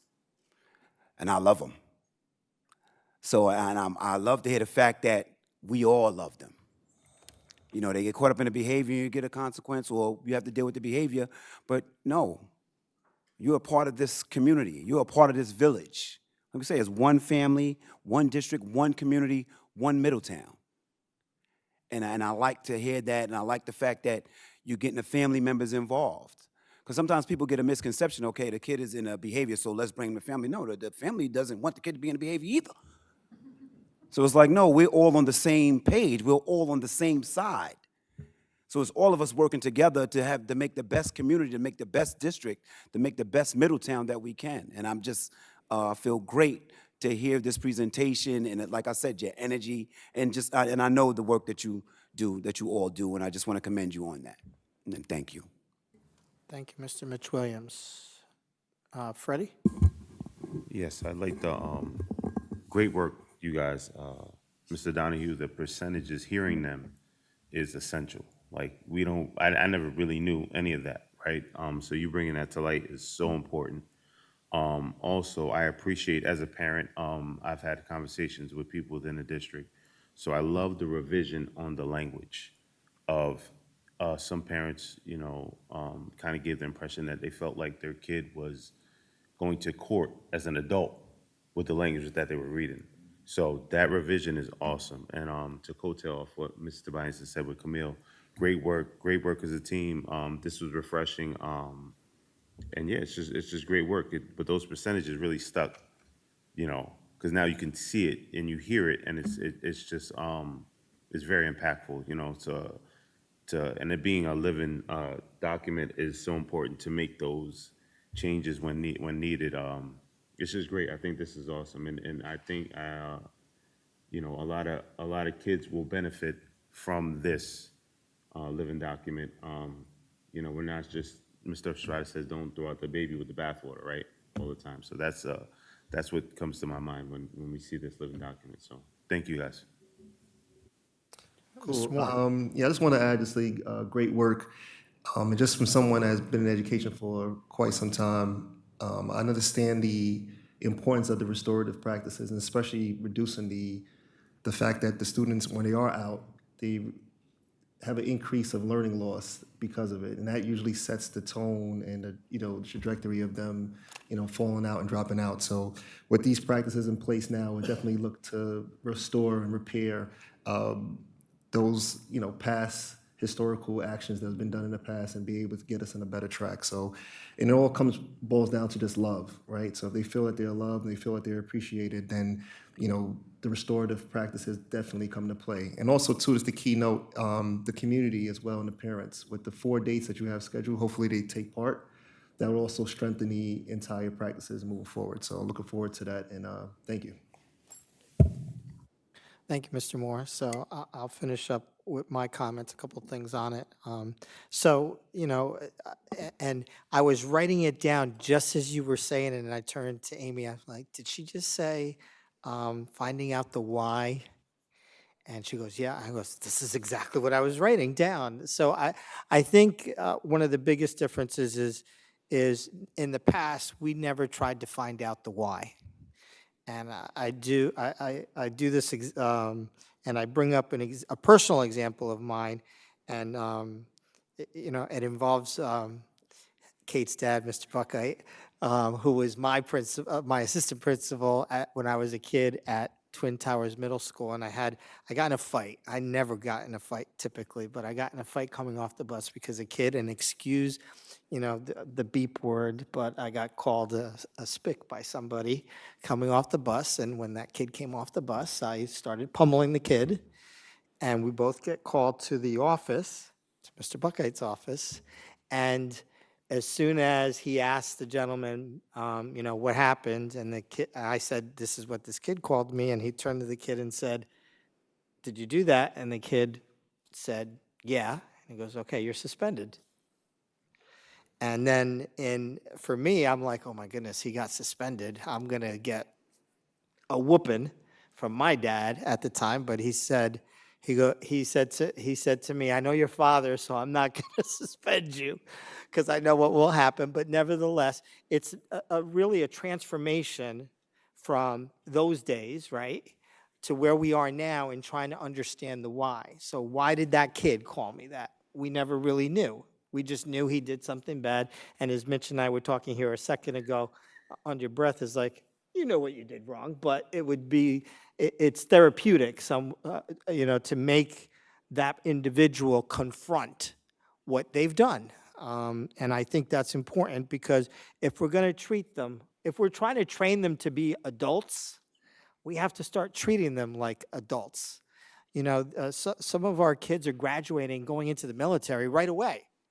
They're going into the job market right away. And so you're going away to college right away on your own, independent. And so we need to start treating them and have them become analytical and introspective about themselves. So I think that's very important. Now, Mr. Perino brings up a couple of good points. There are people all over this country fighting this right now, right? So parents out there who are listening to us, that's the way it's going to be, and especially in New York State. That's the directive from the state. So we have to figure out a way as a school community to figure out how to make it work in one way or the other. So there's going to be a lot of dialogue back and forth on what works, what doesn't work, what can we do. That's why all options are still on the table. There are just some that it's not going to work, and we understand that. But when there's a failure in a program, you don't, as Freddie just brought up that I like to say, you don't throw out the baby with the bathwater. We are going to have failures in instituting this program. It will happen. But that doesn't mean that the entire program gets thrown out because of it. 99%, I firmly believe, if not more than 99% of our students under this type of program, restorative practice, I think they learn from it. They become better individuals from it. And that's ultimately what we're trying to accomplish here.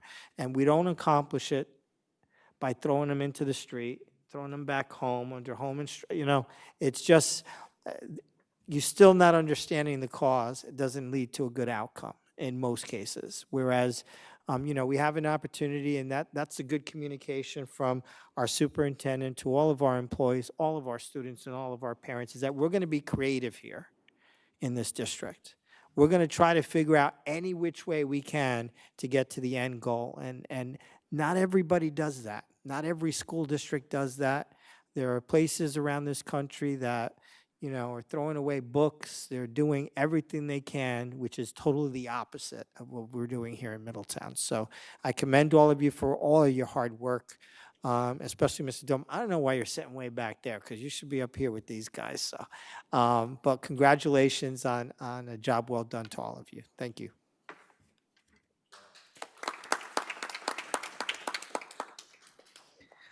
Moving on to grading for equity, 6 through 12.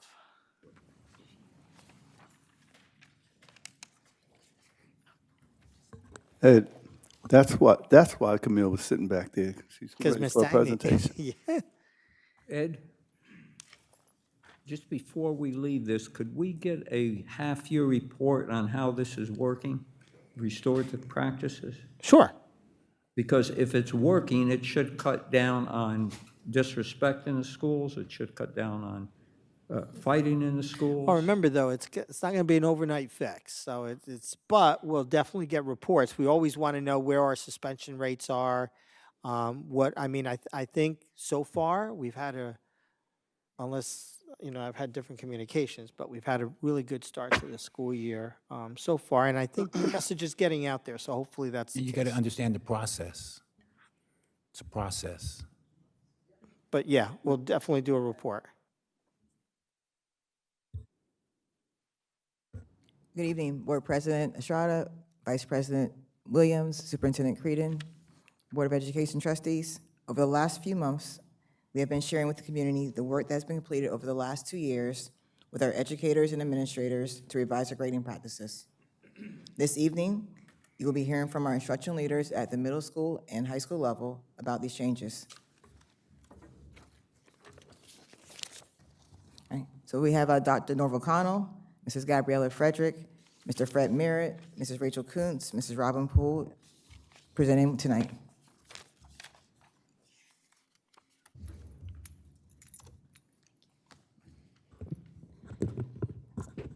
Sorry, I'm kind of tall. So as we have shared in previous Board of Education meetings, we have dedicated the past 2 years to evaluating different methods to ensure our scholars receive the best, most equitable educational experience in Middletown. One area that we examined, as noted, was our grading system. From our discussions with educators, scholars, and families, we determined the need for consistent grading practices. Specifically, this focuses on ensuring our scholars are fully aware of what their grade represents and their individualized areas of achievement or growth. To that same token, ensuring that we are fully transparent in communicating scholars' grades to families, including what the grades represent, their scholars' achievements, and again, possible areas of growth. All of this is possible through the use of mechanisms like Parent Portal and family teacher conferences. But lastly, this work is vital in reducing biases in our grading.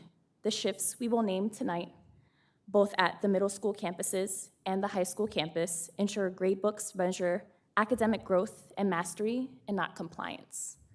Ultimately, we want to ensure every scholar is motivated and sustains their effort to continue learning throughout the school year and beyond.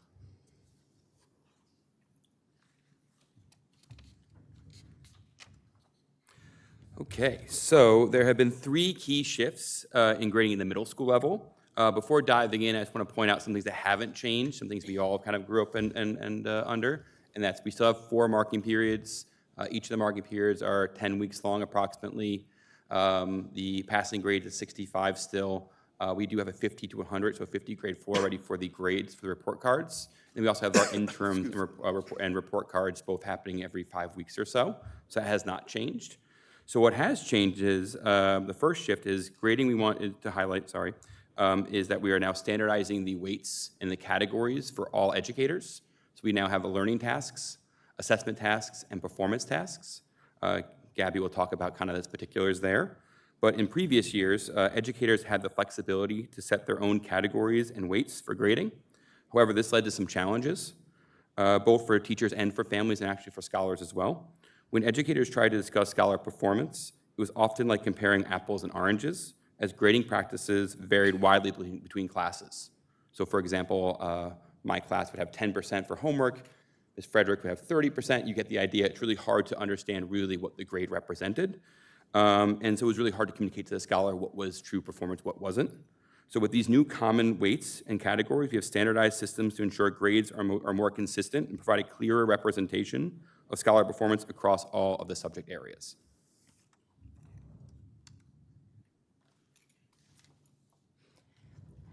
As Mr. Merritt mentioned in the previous slide, the 3 categories for middle school grades are learning task, assessment task, and performance task. For learning task, this details the assignments scholars are expected to complete prior to the end of instruction.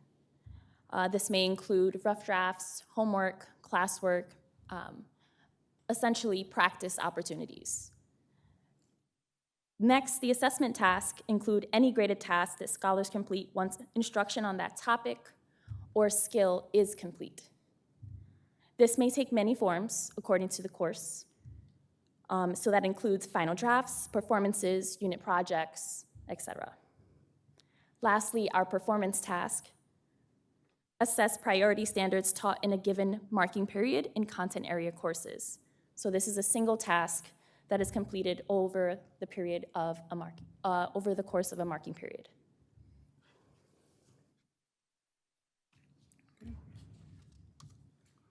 Okay, so we have two other grading practices we want to highlight. The second, so the first one was the weighted categories. The second at the middle school level is the introduction to a credit floor for all assignments. So this means that scholars' grades for any assignment, whether it's a test, homework, classwork, et cetera, cannot be below a 50%. So for example, in traditional metrics, if you got a 22 out of 50, that was a 44 in the grade book. That now is going to a 50% instead. And there are several reasons for this change. First is consistency. So it aligns with existing floor grades of 50% already that's named in for the report cards.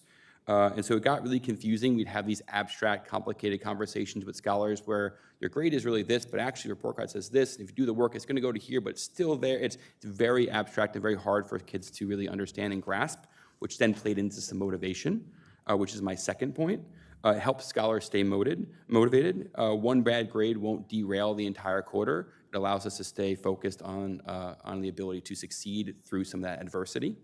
And then also a kind of latent benefit is that it balances the grading scale. So we look at a 100-point grade scale, that is skewed towards failure. 64% of that is negative, is disproportionately focused on failure.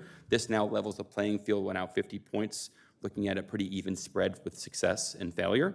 And so it allows us to be more accurate in terms of just the disproportionality of how we weight our grades. The second change is the elimination, or the third change rather, the elimination of soft skills in the grade book. Soft skills are things such as effort, preparedness, and participation. So for example, giving 5 points to scholars for bringing a pencil to class, that sort of thing, or trying really hard for the day, participating in conversations, that sort of stuff. Scholars will no longer receive grades on those things. Instead, we suggest feedback, coaching, and other things, goal setting as a way to ensure that those things are still in there, because we really do value that. That's important, but the grade book is not really the way to go about it.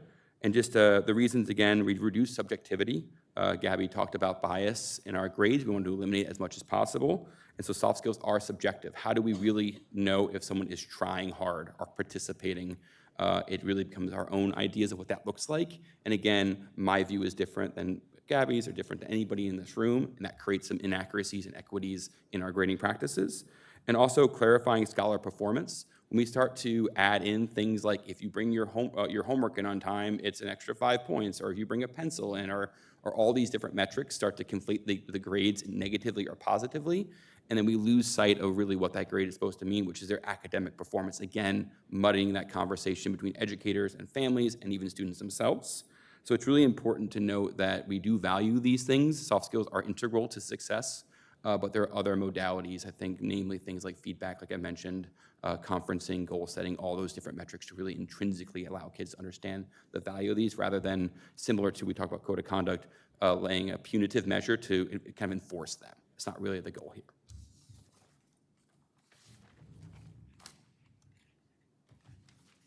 And so with that, we wanted to be super transparent in terms of how final grades at the middle school level are calculated. So over the course of the year, scholars experience 4 marking periods, as we noted before, and the categories and weights for each marking period, again, we notated. But as we look at the school year in totality, each marking period represents or counts for 22.5% of a scholar's grade. Once midterms and finals are completed and administered, they are added into the final calculation for a full representation of the middle school scholar's final grade. And now we'll kick it off to our high school counterparts. Good evening. So we're really grateful to our middle school team for the work that they're doing, being so thoughtful about developing the grades. And we really appreciate the fact that they're getting the jump start and the expectation of high school. Let's face it, the story begins in high school. You have 4 years or less to write a transcript that some job, the military, or a college board will look at. And they're gonna make decisions on your life, on our kids' lives. They don't know them from anywhere, but they're gonna look at numbers on a sheet and they're gonna decide, do I accept them?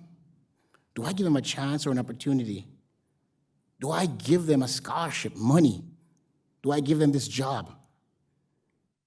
So there's an urgency that we're talking, an urgency in partnership with you, with parents, with teachers, all of us, to give them an opportunity to be successful. When I say an opportunity, I mean when I come into ninth grade, a score of 50 should not mean that that's my final outcome, right? Because you are getting a number somewhere between 50 and 100 on your transcript. But that 450 doesn't define me. So we're going to give you over 4 marking periods, a midterm and a final, an opportunity to rewrite your story.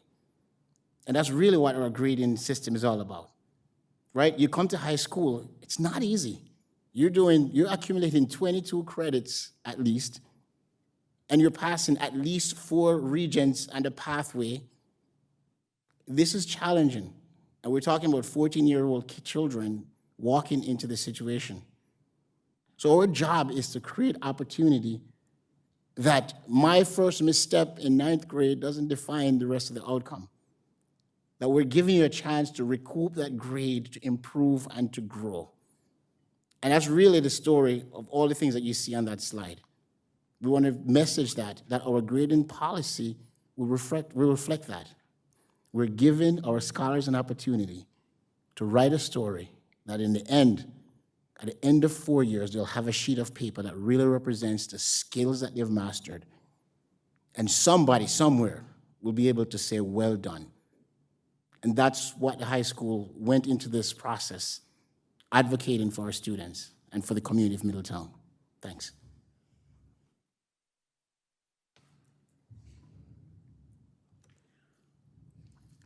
So similar to my middle school counterparts, the high school also has universal categories and weights.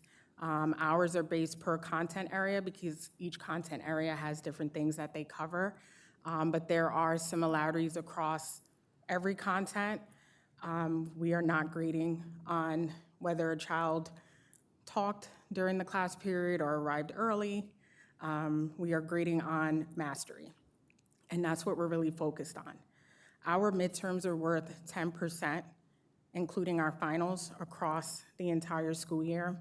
One of the things that we do to help students succeed is that if a student sits down and tries the final, completes it in its entirety, if they do not get a 65 or a 60, they earn a 55%, which really helps them because it gives them an opportunity to still catch up, do work, and be successful at the end of the school year to accumulate their credit, which is our ultimate goal. Rubrics are being used this school year in more content areas. ELA, social studies, we're already using rubrics. Science is also using rubrics this year to really assess skill sets. We have a huge literacy push across content areas in terms of common vocabulary.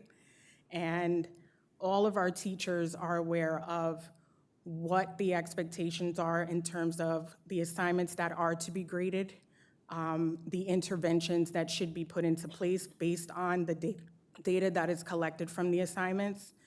We do 2 skills checks per quarter, which allows us, again, to gather data and create interventions so that students are successful once we get to the end of the school year. Our communication has been consistent across the board. We've done in-person town halls, we've done virtual town halls, so parents have been given this information, and teachers have also altered all of their syllabi to reflect the changes that have been put in place.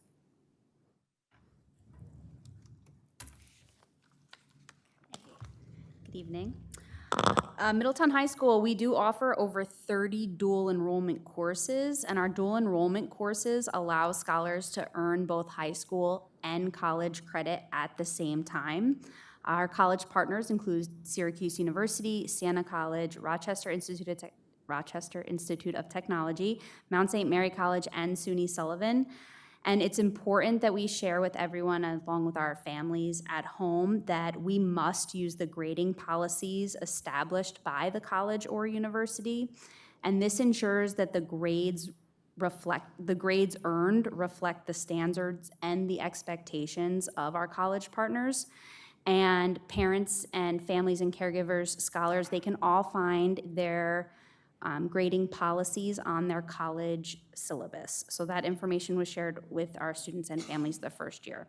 But we are really grateful for the opportunity to share the information, not only about our high school courses, but also our dual enrollment courses.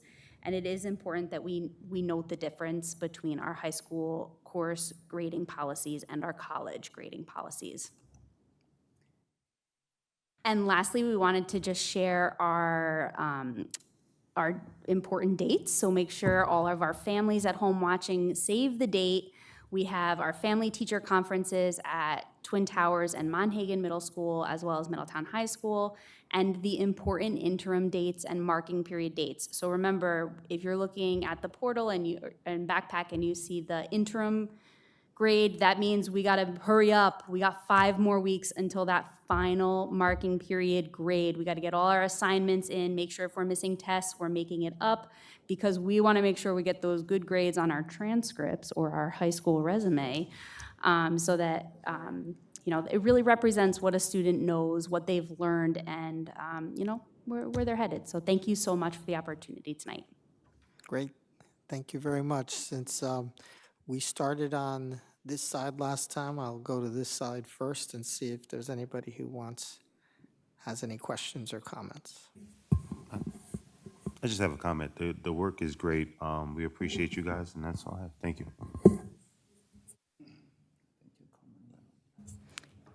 Great job, and thank you for everything that you do. And so I concur, great job. Not surprised, you all are a bunch of extremely intelligent and amazing individuals. I know that the current grading standards are consistent with what New York has now. Are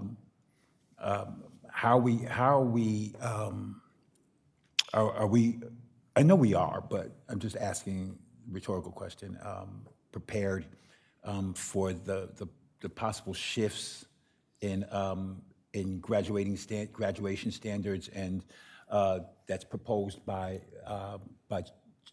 Commissioner Rosa. I know that they're proposing a sunsetting of Regents exams, and focusing more on critical thinking and problem solving, and even cultural and social emotional things along those natures. And so how are we, I know that you are, but can you explain to us how you're looking ahead as we move along those lines? Sure. So we're still waiting on more guidance from the state as to what it will look like, but we already have some of those pieces in place. So if you look at our middle schools, talked about performance tasks. So those are demonstrations of knowledge, so it's not taking a test. So we're already well ahead in that area. Thinking about our SEAL Civic Readiness Project, where kids have to go out, find something of interest, demonstrate different skills from critical thinking, communication, their problem-solving, planning, finding ways to support the community. So that's a great example of some of the work that the state is looking to do with assessments to show mastery in certain areas. Our writing, and similar, trying to find a writing task. So we have a lot of different pieces that are already in place. So it's just a matter of seeing what the state puts out to give us more guidance as to what it will look like. But I think we're in a good spot with that shift. Thank you. Mr. Moore. I have a quick question. I'm actually happy to see this, that the fact that attendance has not been weighted on the grading policy. And it definitely, it's a direct linkage when it comes to restorative practices as well, right? So it's no coincidence that this is done on the same day. So as far as, but I hope that the public understands that, there are students that are excelling that may, possibly miss school for certain situations, but that does not take effect to their overall skill work and their attention to the actual completion of the class. So maybe you could weigh in a little bit more on why your consideration have not, put that in place as far as attendance being a factor for grading policy. Yes, so one of the reasons we talked about shifting was we want to show what kids know. So just because a child's not here doesn't mean they don't understand. And there, as you mentioned, there's reasons why they're not here, so we don't want to penalize kids for reasons beyond their control. When we have different skills that we're introducing over time, what we try to do is, today is, Thursday. Today's Thursday, and I learn a particular skill. It takes time to also learn to master those skills. So we also try to talk about giving kids opportunities to find different ways to show that they can understand the skill and not making it a one-time opportunity. So just, going back to the previous presentation, not to penalize kids for not being there. Because when we do that, we just continue to encourage them not to come, right? So we penalize them because you're absent. Why should I continue to show up at school when my grade is, so far behind, I can't make it up? Thank you, Mr. Moore. Thank you. A couple of quick questions. Very good reports. Thank you so much for doing that. I think it's a good idea to motivate and encourage the students with what you're doing.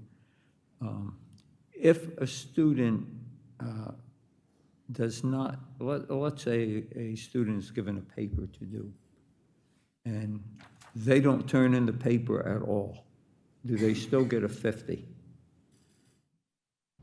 So that's what so going back to the middle school proposal, our middle school policy, so they would still get a 50, but one of the things that we're doing inside the grade book is that the way that we annotate that they haven't turned it in, so that way, so they're gonna get it, instead of we mark it on the grade book as an M, it'll still be calculated as a 50, but it allows us to see that Camille hasn't turned in her assignments. Okay, let me look at some different things I can do, whether it's one-on-one with Camille, calling home, working with them at lunch or after school, but it does allow us not to give the kids a pass, right? So we're still keeping track that they aren't doing it, but how we address it will look different for the different individual. And the other question is, has the staff bought into this? Yes, they did. So last school year, we did 2 different pilot groups. One pilot group with our teacher leaders, so at the middle school level, our SMLs, subject matter leaders, our wing leaders, at the high school, our department chairs, and we engaged with them a pilot where we talked about some of the changes that we read about in the book. So we had conversations there. We also had a group of educators that opted in. Just anyone could opt in, and they would try different practices in their classroom. Each marking period, we would reconvene, come back, discuss. I discussed how that works in the classroom. Is this something that we want to move forward with? So we did that throughout the entire year, getting feedback from different groups of educators to see the changes that I recommended. So the changes that you saw were with recommendations by the educators. And finally, I remember last year at the end of the year, we had a report, toward the end of the year, we had a report on the reduction or elimination of homework. Is that part of this program, or? No, we didn't. So we didn't eliminate homework. We just are not going to give it a grade for the middle school. Going back to the middle school document, we're not going to give a grade for homework. So we are still giving homework. We're just not going to be. So if I didn't do my homework, I'm not going to be penalized for not doing my homework. But we are still giving homework. And then the reason for that is some kids going back to access to supports. So there's different. So they leave school. Some kids go home and they don't have anyone to help them with their homework, and some kids, they get a lot of help from their homework. And so sometimes what they turn in class doesn't necessarily mean that they understood it, because we don't know who's doing the homework at home. But we are still believe in homework because it does provide practice opportunities, but we're just not going to penalize kids or reward kids for doing that in the grade book. So in the middle school, there's no penalty for not doing your homework, is that correct? Right, they won't be penalized in the grade book, but we are still giving homework assignments. Okay. Mr. Rep. Yes, great presentation. I really like this. So I just have like a wondering. I was just wondering because when you talked about the soft skill of participation, and when I was evaluating teachers, one of the areas that I really looked at was the area of questioning and discussion techniques. That's one of our Danielson frameworks where we get to see how teachers really bring out the conversations and engage kids into the learning. So again, I just would like somebody to just share a little bit to me about, because I was always a proponent of loving to hear kids talk and express themselves. And I know you can't really grade that anymore. That's very clear. You expressed that very well. So yes. So middle school, high school, we still foster that type of discourse and engagement in the classroom. But the ultimate goal is, I was a teacher in the classroom, and you had kids who felt comfortable talking all the time, right? And participation points were given out. The kid that was quiet didn't get those participation points, but that doesn't necessarily mean that they didn't master or understand the work. So our goal is to really foster a classroom environment where all kids feel safe to speak, but you're not penalized if, let's say in September, you're still shy and don't feel comfortable really engaging as much as everyone else. Sometimes personality outshines knowledge, and we really want our gradebook to reflect mastery and knowledge of content. Just to elaborate too, I think there's a difference between pedagogy and grading practices, and I think that's key here. As Robin just said, we encourage, and in fact, we yearn and want our scholars to engage in discourse and critical thinking, and with great questioning and techniques from our educators. Just that there's a difference between pedagogy and implementation of things like that versus reflection in the gradebook. And so we fully encourage and expect every one of our kids to be engaging in conversations, whether whole group, small group, or individually with the teacher on a daily basis. And I'd like to also add that there are different ways for kids to show that they are, so we assess their participation in class and have them reflect on how they're doing. So there was times where I used to give a group project and ask them, give yourself on a scale of 1 to 4, and I had a rubric, and they would assess how they contributed to their group, and then what could they do differently moving forward. So there are conversations like that are still happening in the classroom. It just doesn't show up in the grade book. So we still want kids to think about those pieces that are important to the learning process, but just look at it in a different way when it comes to our grades. Right. Thank you very much, Robin, Fred. That was very clear. I appreciate that. And Camille, yeah, thank you very much. Thank you, Mr. Estrada. I'm going to jump down to where you had the dual enrollment courses at Middletown High School. I'm curious as to what defines a college partner, because I have to tell you, I'm very disappointed and wondering why SUNY Orange isn't one of our college partners. Thought about that too. That's away from that one. Did I? So we have I guess I don't know, okay. Oh, okay. I was thinking about it too. Okay. All right, so we have discussed, over the summer, actually, we talked about just different ways that we could get involved with SUNY Orange. So they do a lot of work with our community. They've invited us to events, scholarships, right? So we have had that conversation about how can we find different ways to partner with them as well. So.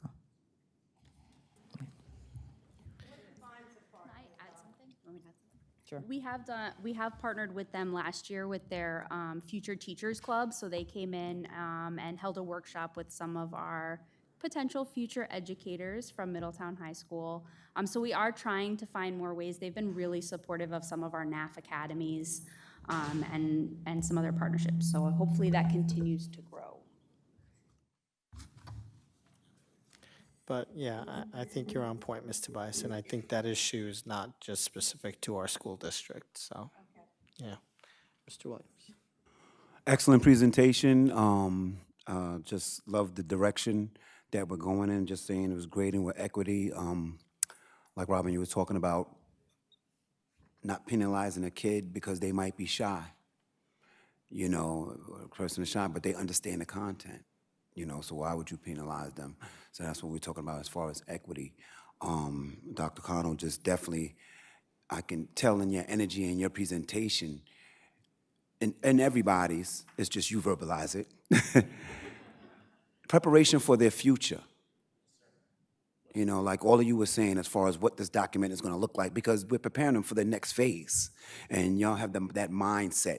And even if they don't have that mindset, okay, but you have the mindset, and that's even with the whole thing as far as making sure that their grades, the paperwork doesn't mess them up later, because anybody can just have a difficult marking period, a difficult day, a difficult week, a difficult marking period. But you don't want that to reflect or hold that against you for the steps of your life. And you're thinking in that direction, and it's commendable, the preparation. Also with the interventions that you were talking about. Okay, so this person had this difficulty. Okay, we're not just going to say, okay, they had difficulty and move on. No, let's get with them and see what's going on. Let's see what we can do so we could get over this, and we can get through this and get past this. And that's what I'm hearing, and I think it's excellent, and I just want to commend you all on the great job that you're doing.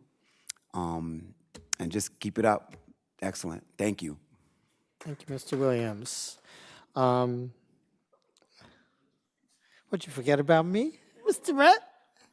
I know, I could see. Just a quick, about how many students take advantage of our dual program, our dual enrollment program right now?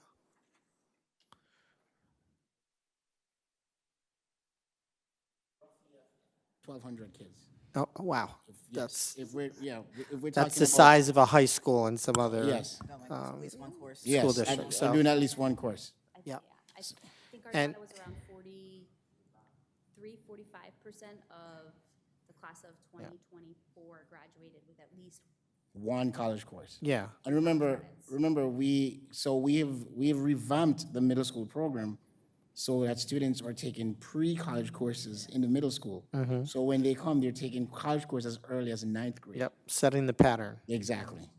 And you know, you have the full support of this Board of Education. We expect all of our administrators, we expect all of our teachers to understand that every student in this school district will have an opportunity, if they choose, to partake in these programs.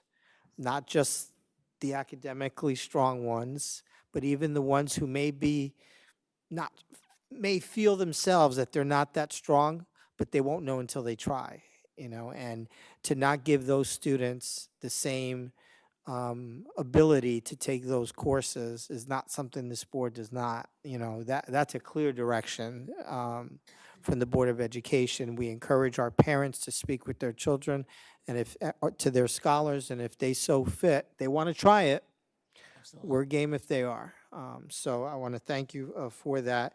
And that's one of the reasons why I asked the question about how many take advantage. So that's about almost 50% of the students here at the high school take advantage of dual enrollment courses. So I think that's really important. And then, you know, I'm going to end with the question why again. We always need to find out why things are happening. So if a student is grading at a 50 or a 55, there's a why to that.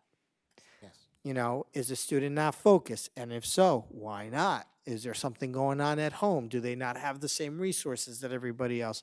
Those are questions that in this day and age we need to ask.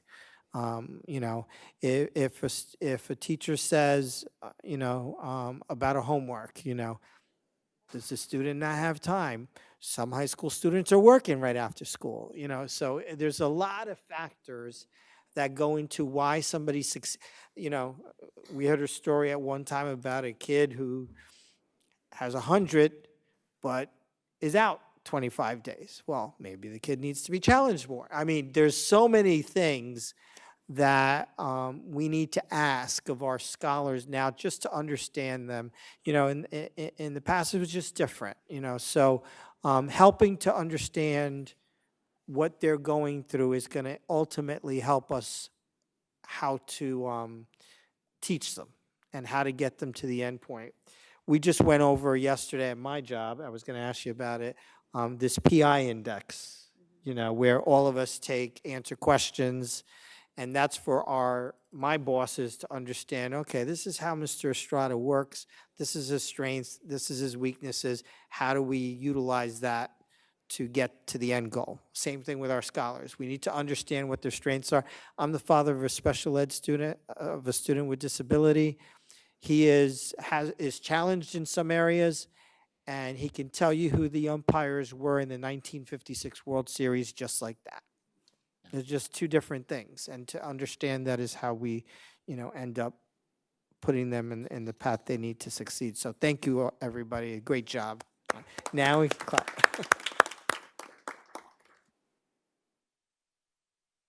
I want to thank Mr. Perino for being the patient soldier that he has been, and we are here to hear his report, his board member professional development report on artificial intelligence. It's all yours, Mr. Perino. Yeah, well, this is the second installment of that. Just to review, the workshop was conducted by, among others, Dr. Mike Doherty, who's the Assistant Superintendent for BOCES in the Albany area. There was also a section on policy on this, and one statement, and Jessica Goldstein did this, who is the Director of Policy Services. And the statement is, policy should do something, but not too much. We should have a policy on artificial intelligence, but it should not be a take away the prerogative of the administrators for operations. They're the operations. We set the board sets the policy. Again, Dr. Doherty feels that learning is going to be more experiential rather than focused on textbooks. He said in his report, in his workshop, that teachers should not be worried about their positions because nothing's going to replace the staff, but textbook manufacturers should be worried as time goes on.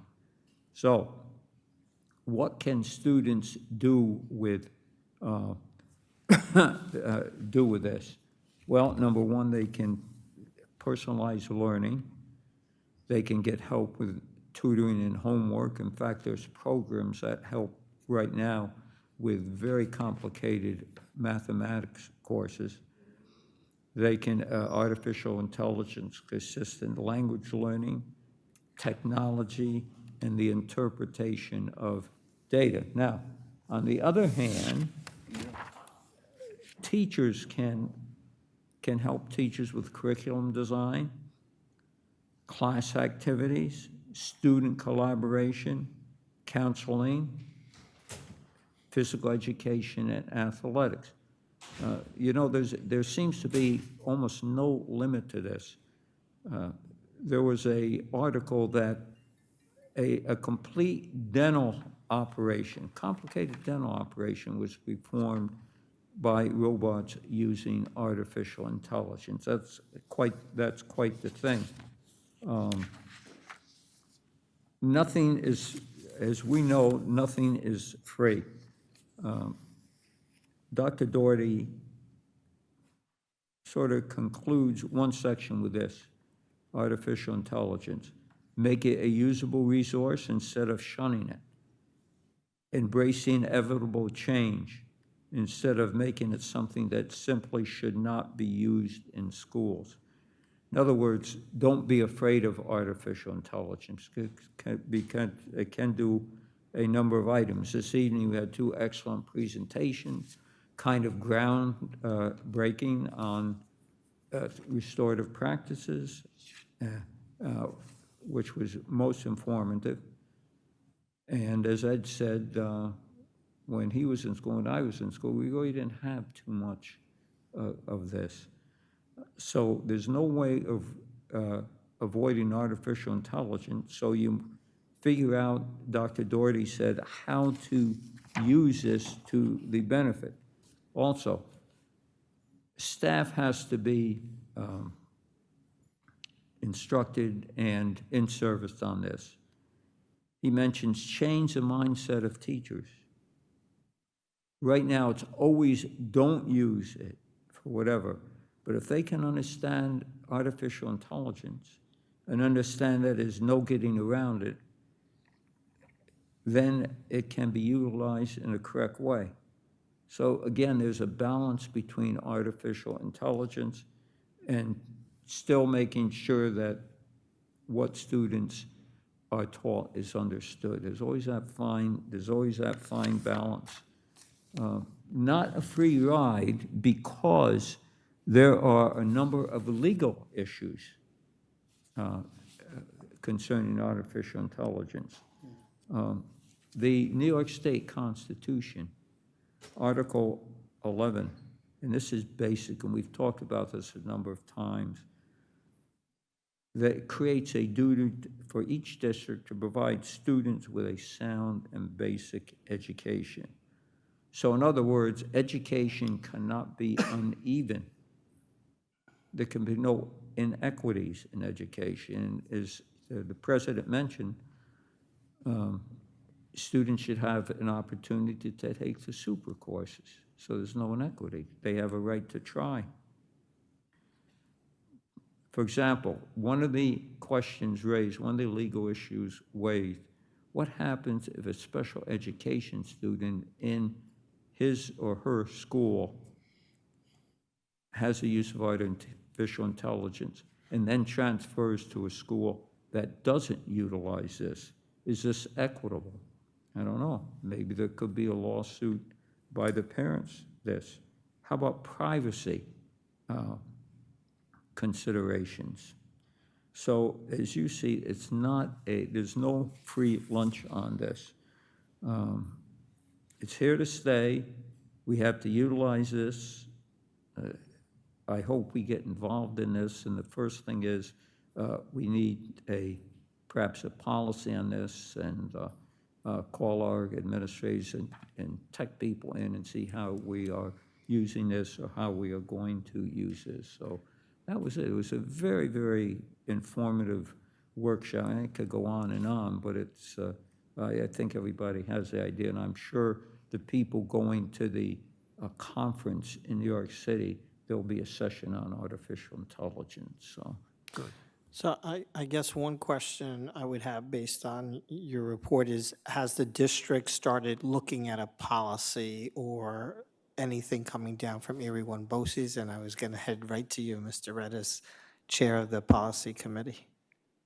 Yes, that's one thing that's coming down the pike, and we're going to address that at our next meeting. It's on our agenda because, as John mentioned, there's a lot of positive uses of AI, but as the school districts and the school systems try to get comfortable with, they call it Generation AI. You know, that's what they'll utilize in the schools. It's a difficult piece. They have to continue to fine tune it because what's happening is you input a little bit of information and it gives you a whole lot of information. And sometimes, you know, in the wrong hands, it can really get into some real problems with kids getting into things that they don't need to.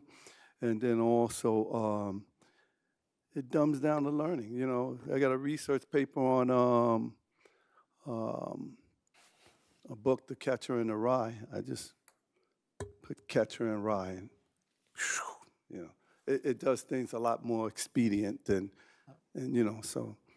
That's a great point, because I keep, I have a folder at work that still has the old-fashioned way of calculating different ratios for the bank's perspective. I've had it for 30 years in my drawer, and every time I have a new portfolio manager come in, who nowadays, all they do is they take a tax return, and they take the numbers that are on the return and they put it on the computer, and the computer does all of the computations. And I always say, well, one day, you know, the power's going to go out or whatever's going to happen, and what are you going to tell your customer? You have to come back the next day. I said, take out this little folder that I've had here for 30 years, make a photocopy of how you calculate ratios, because one day you're going to need it. But that old-fashioned way of, that's my fear, is that, you know, quote unquote, the dumbing down of it and trying to figure it out, you know, instead of just hitting one button, all of a sudden everything comes out at your fingertips. And then it also goes back about the equity in the resources that a particular student may have compared to another student. And how, how that levels the playing field and stuff like that, especially for our student population. So does anybody have any questions for Mr. Perino and Yeah, I Mr. was Rep? just going to say, to that same point, like when we used to do research papers, we used to go through the microfiche and all that type of periodicals, and you gather all this Microfiche, what's information. that? Well, and now, kids just on their computer or on their phone, they just take that little shortcut. Well, Too young to there's pros and remember cons. microfiche, aren't you? There's pros and cons to all of this. Yeah. And you know that this has been on the radar. Mr. Rhett and Mr. Strada remember that last year a lot of at the NYSBA Leadership in Education Conference last year, not this past year, but 2023. Many of the presentations were surrounding AI, and then even Oxpa has had presentations of AI, about AI. It's still a lot of it in development, and that's why it's important for us to have a policy in place as it continues to evolve. Here's one of the issues. My son last year, had an essay he had to do, and he did the essay. He worked on it. He stayed up all night long working on it himself, developed it, and put it together. And then when they looked at his essay, it came back a certain percentage of it they said was consistent with AI, and he didn't use AI at all. Those are some of the things that we have to look at too. As we're going down the balance of it, and Mr. Strada used the term, equity involved in the usage of it, and who has access to it, because everybody doesn't have access to all of the same things. So it's and it's not going away. I mean, we might as well know that it's not going away. It's just going to continue to grow and evolve. And so better for us to be prepared with something ahead of time as it's evolving and growing. Great, thank you. So we're going to move on to, very quickly, we'll go over some quick committee reports. Anything on auditing, Ms. Tobiasen? We're supposed to have a meeting Monday, correct, Crystal?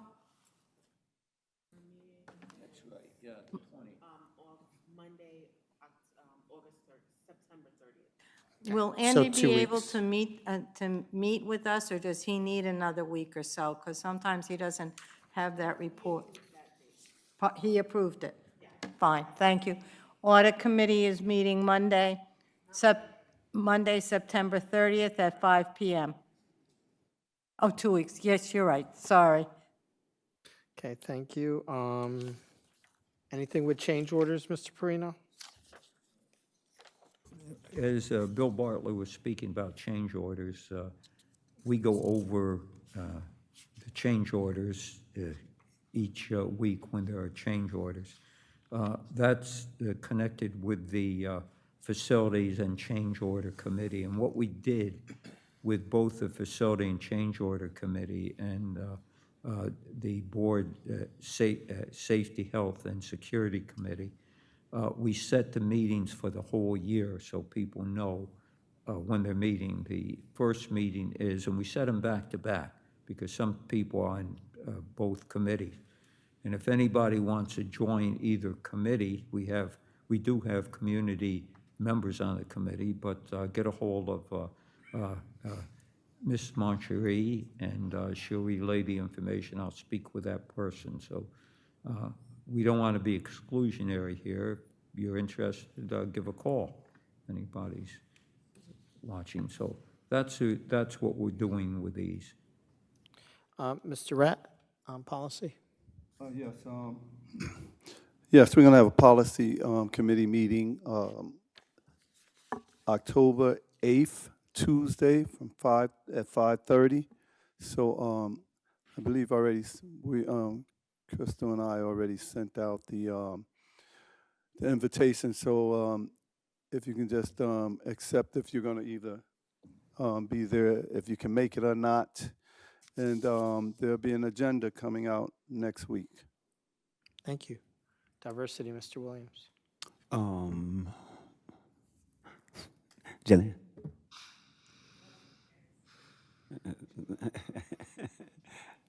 Hello. Okay. Hey, Yes. Diversity is also October 8th, and it's Tuesdays now at the board office, and it's going to be monthly, and we're going to rotate between our pre-agendas.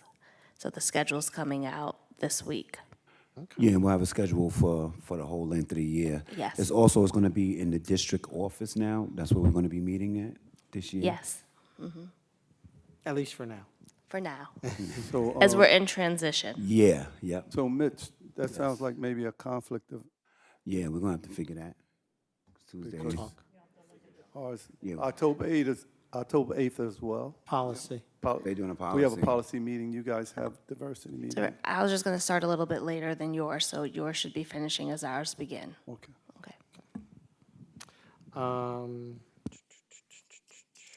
District safety, Mr. Perino, anything?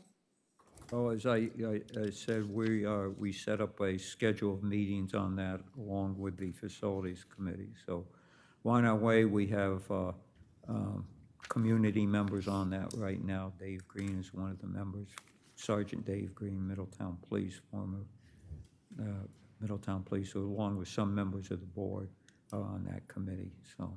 October 16th. Anything on wellness, Mr. Rat, at all? Not at this time. Okay. City of Middletown, Mr. Freddie Williams, anything? Well, you had a big old Yeah, barbecue. So I'm working with the city of Middletown for the coming up for the holiday season with the food drive and then the toy drive. So we're working on setting that up right now. So I'll be pushing out that information. And with the district also, we all come together. Like it takes a village. So we do that with every facet. So Cool. thank you. Mr. Perino, anything else to add on the town of Walk Hill? No, besides this your is earlier report? very nice folder was given out to the council members, and I thanked Amber LaFreeze and Kevin Witt for getting this going. How was the reception that you got from? Very good, very positive from the council members and from the supervisor and the members of it attending. As a matter of fact, one person in the audience who is a master's degree in special education said she was going to come and fill an application for the Middletown district. So she was kind of impressed by the figures and the buildings and so on. So.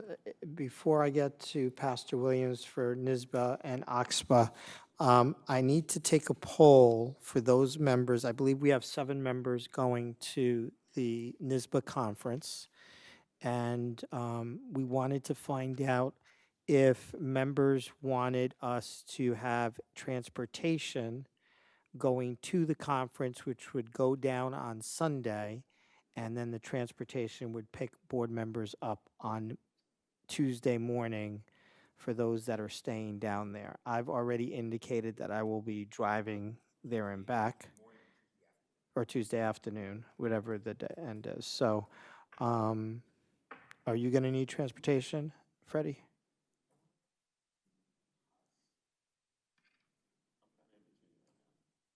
How about Denise? You would like transportation? Okay, No, I'll be going on my own. Sunday's my work day. okay. Yeah, that's right. You, Mitch? You're not sure yet. We're not really helping Ms. Monstry over here, Mrs. Monstry. We've got a little bit of time, though. We've got a little bit of time. It's not, it's still a month away. So, Make it a little more clear. okay, so yes, Now we move. you're gonna drive, You're going to stay down? Curtis? I'm kind of up in the air. What time are you talking about? Well, that would be up to us for who's ever gonna go to set it up as a group. So right now, we have 1, 2, 3, 4, looks like 4 good, strong possibilities, right? Hmm. And then the other 3 will be driving. So a small, yeah. Do we have a district? A minivan? Okay. So like a very small minivan. So why don't we do this? Why And don't we give it by next Wednesday? Is that okay? So by next Wednesday, I guess you guys are definites, right? So you two need to let. and Oh, Denise, you're a definite too? So 3 are definite. So it's just. Denise said no cheese bus. And then once you have a definite, then the 4 of you can get together with Crystal to decide what time is best to leave on Sunday and what time to come back on Tuesday. You know, and Sound good? Sound like a plan? So by Wednesday, Miss Crystal, if you don't hear from him, you give me a shout. Good job, guys.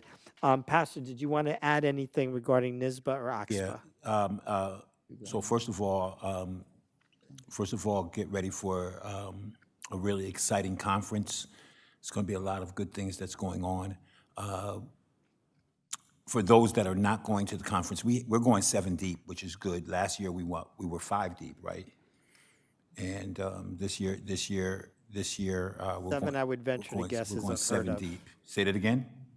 7, I would venture to guess, is almost unheard of for a school district to It send is. out. It is. 5 was unheard of last year. So, and they've got a nickname for us. So, we'll take it. But nevertheless, for those that are not going, there is a virtual option that is being presented on Monday and Tuesday. So you'll be able to tune in. You'll be able to tune into certain presentations on those days. You can go to the NISBA website and on the convention website, and you'll be able to find the basics of the schedule. It's going to be updated the closer that we get to the conference. I'm going to ask Crystal to send to each of you the resolutions that are being presented. For those of you, we have some new board members. So what happens is that certain districts throughout the state submit different resolutions. The resolutions committees review those resolutions. You'll see that there will be a number of resolutions that are recommended. It will have the reasoning behind it. And then there'll be a number of resolutions that they do not recommend, and there'll be reasoning behind it. All of those resolutions are not only reviewed by the NISBA Resolution Committee, but they also go through the Diversity, Equity, and Inclusion Committee. What we do on the Diversity, Equity, and Inclusion Committee is we look at it through a DEI lens to determine if the resolution itself is equitable, if there's something in there that fits it. Some of the resolutions we have no position on. Some of the resolutions we say for. Some of the resolutions we say why there's a problem or whatever the case may be. So I'm going to ask Crystal or Ms. Mansouri if we can send out all of those resolutions. You'll have a couple of weeks to be able to look at them, ask questions. If you have any questions. I won't be here at the next board meeting, which is the 10th, because the 10th is the NISBA virtual business meeting, which is going to be held at BOCES at the Carl Onken Center. And so Isn't that when we need to vote on the resolutions? that's when we're going to be voting on the resolutions. So that's why it'd be good. We send those resolutions out because they're actually just kind of really finalizing everything. But we'll send those resolutions out. Normally, we would have had our meeting the first week, but we're going to be out because of the holiday. We send it out. Everyone to get an opportunity to look at it and review it. So we still have a couple of weeks. And you can, if you have any questions about the resolution, we can discuss it back and forth, back and forth, and I'll try to answer as many questions as I can. I'm not an expert at any of the resolutions, so, but we'll. But I think definitely, especially for the newer members, definitely take a look at the resolutions booklet, kind of bring you up to speed. Yeah. But also, if anybody is interested, who's even though you may not be a voting member, because There Pastor is- Williams is our voting delegate, you're more than free to go to BOCES that day and watch and learn in case you want to become one of the voting That's at delegates 4 in the o'clock. future. That's at 4 4 o'clock on that day. Yeah, on October 10th. Right. And there's also going to be Yeah, I thought. we got a board meeting. I on think that we day. all got the booklet virtual, yeah, we got it in email form. I just want to make sure that you all have Yeah, we got it. an email form. So the other thing, though, is John and Rose, if you guys want to virtually see any of the workshops that Monday or Tuesday, maybe we can schedule for you guys to come in at the board office, kind of like we did the training. You might want to especially see the one that Middletown's doing, that Amy's On doing on Tuesday. cell phone. That's on Tuesday. It's on Tuesday in And the then- afternoon. And then the other one that you and Jay Verona and myself were going to That's partake. Tuesday. That's the one. That's also Tuesday. That's Tuesday. Well, there's two then, right? Because the cell phone. Your Monday? Your Monday. Amy's Okay. Monday. What date? And we're And going I'm to in Tuesday. Europe, so I won't be. Okay, no problem. But John, if you want to That's see it, speak to Crystal, and then we can set something up at the board office so you can Crystal watch is, it. Very good at that. All right. And, there's been a number of courses on, offered virtually by NISBA Yeah. now, and that's good. They're less expensive than the in-person courses, and they're good courses you can focus on. Cool. Yep. I'd like to also offer, if there, for our newer board members, as you're going through the resolutions, if you'd like to take a time where we can come and we can sit down in person and kind of just go over it and go through the basics of it, I'd certainly be willing to take some time, and we can meet at the board office at your convenience, at your convenience, and just kind of go through it. We don't have to have a quorum, but if there's 2 or 3 of you that want to just take that time over the course of the next week or two. And then the last, To the opposition, what they're in favor of and what they're with comments. It to gives you the them. reasoning. It gives when you look at it, it'll give you the reasoning behind it. Now, some of the resolutions don't, because we're so many different types of school districts, some of the resolutions have no effect on us. So, if something that's relevant to a rural school district, that's not going to affect us. But we're there are gonna- some resolutions that are really relevant to small city schools or but something of that we're nature. gonna trust your judgment for sure. And I want to move along because I've promised everybody that we not hold the meeting beyond 9:30 these days. So the only other committee that I've dropped the ball on is our student BOE member committee. We need to get that up and running right away. So I'm going to probably tomorrow. So Mr. Moore, Mr. Perino, and Pastor, when are typically is the best day of the week? I have for no you best day of the guys? week. It's you say, and we'll just have to make it happen. So, I mean, For me. typically for me, a Wednesday seems to be, that's fine. So I'm gonna, I'll speak to Crystal tomorrow.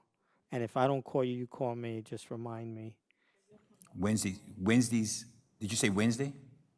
Oh, yes, I have to come by tomorrow anyway, so. Did you say Wednesday? No, well, a Wednesday, I'll pick a Wednesday coming up. Or is Okay. that, or would you rather do a different day? No, I'll try to make it work. Wednesdays is my Bible study night, so. So but- we can do we can do a Tuesday if you want. It's Tuesday. All right, we'll make it work. I'll be in Let touch us- with Let all us three, all, with let three us of you. all know. Yeah. Send a text out or something. Yeah. Ed, there was a very good article in the New York State School Board. Yeah, on board. And that was one question I had. Where are we? And it has Yeah, recommendations. I've dropped the ball on that one because Okay, I wanted to, I've already had a meeting because Crystal did a great job in getting me all the information from the other school districts that have Okay. policy in place already. And the we're gonna members of the bring- committee, because I was Yeah, I surprised thought- that some of Did we the send it to everybody or members just me? that they, I don't remember. Okay. Had a policy in place? Yeah, can you send it to the members of the committee on here? Had you so said that a policy in place for what?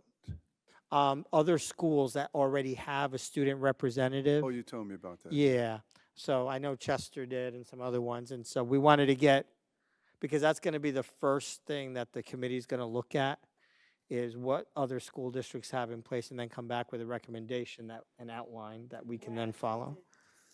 I did share it out with the members of that. Can you do it again one more time? Thank you.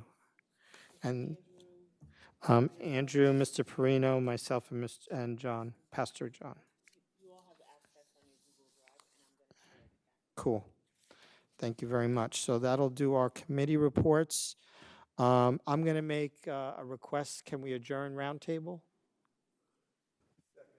Okay. I had one question, very quick. Uh-huh. In that same newspaper, there was an article with regards to students' attendance. And is the district looking, is the state looking at a new policy? And I figure, you could fill us in at another meeting. Thank you. Thank you, Mr. Biasen. All right, I need a motion to adjourn. So moved. Moved by Mr. Biasen, seconded by Mr. Rett. All those in favor? Aye. We'll see everybody October 10th. Thank you very much for your patience.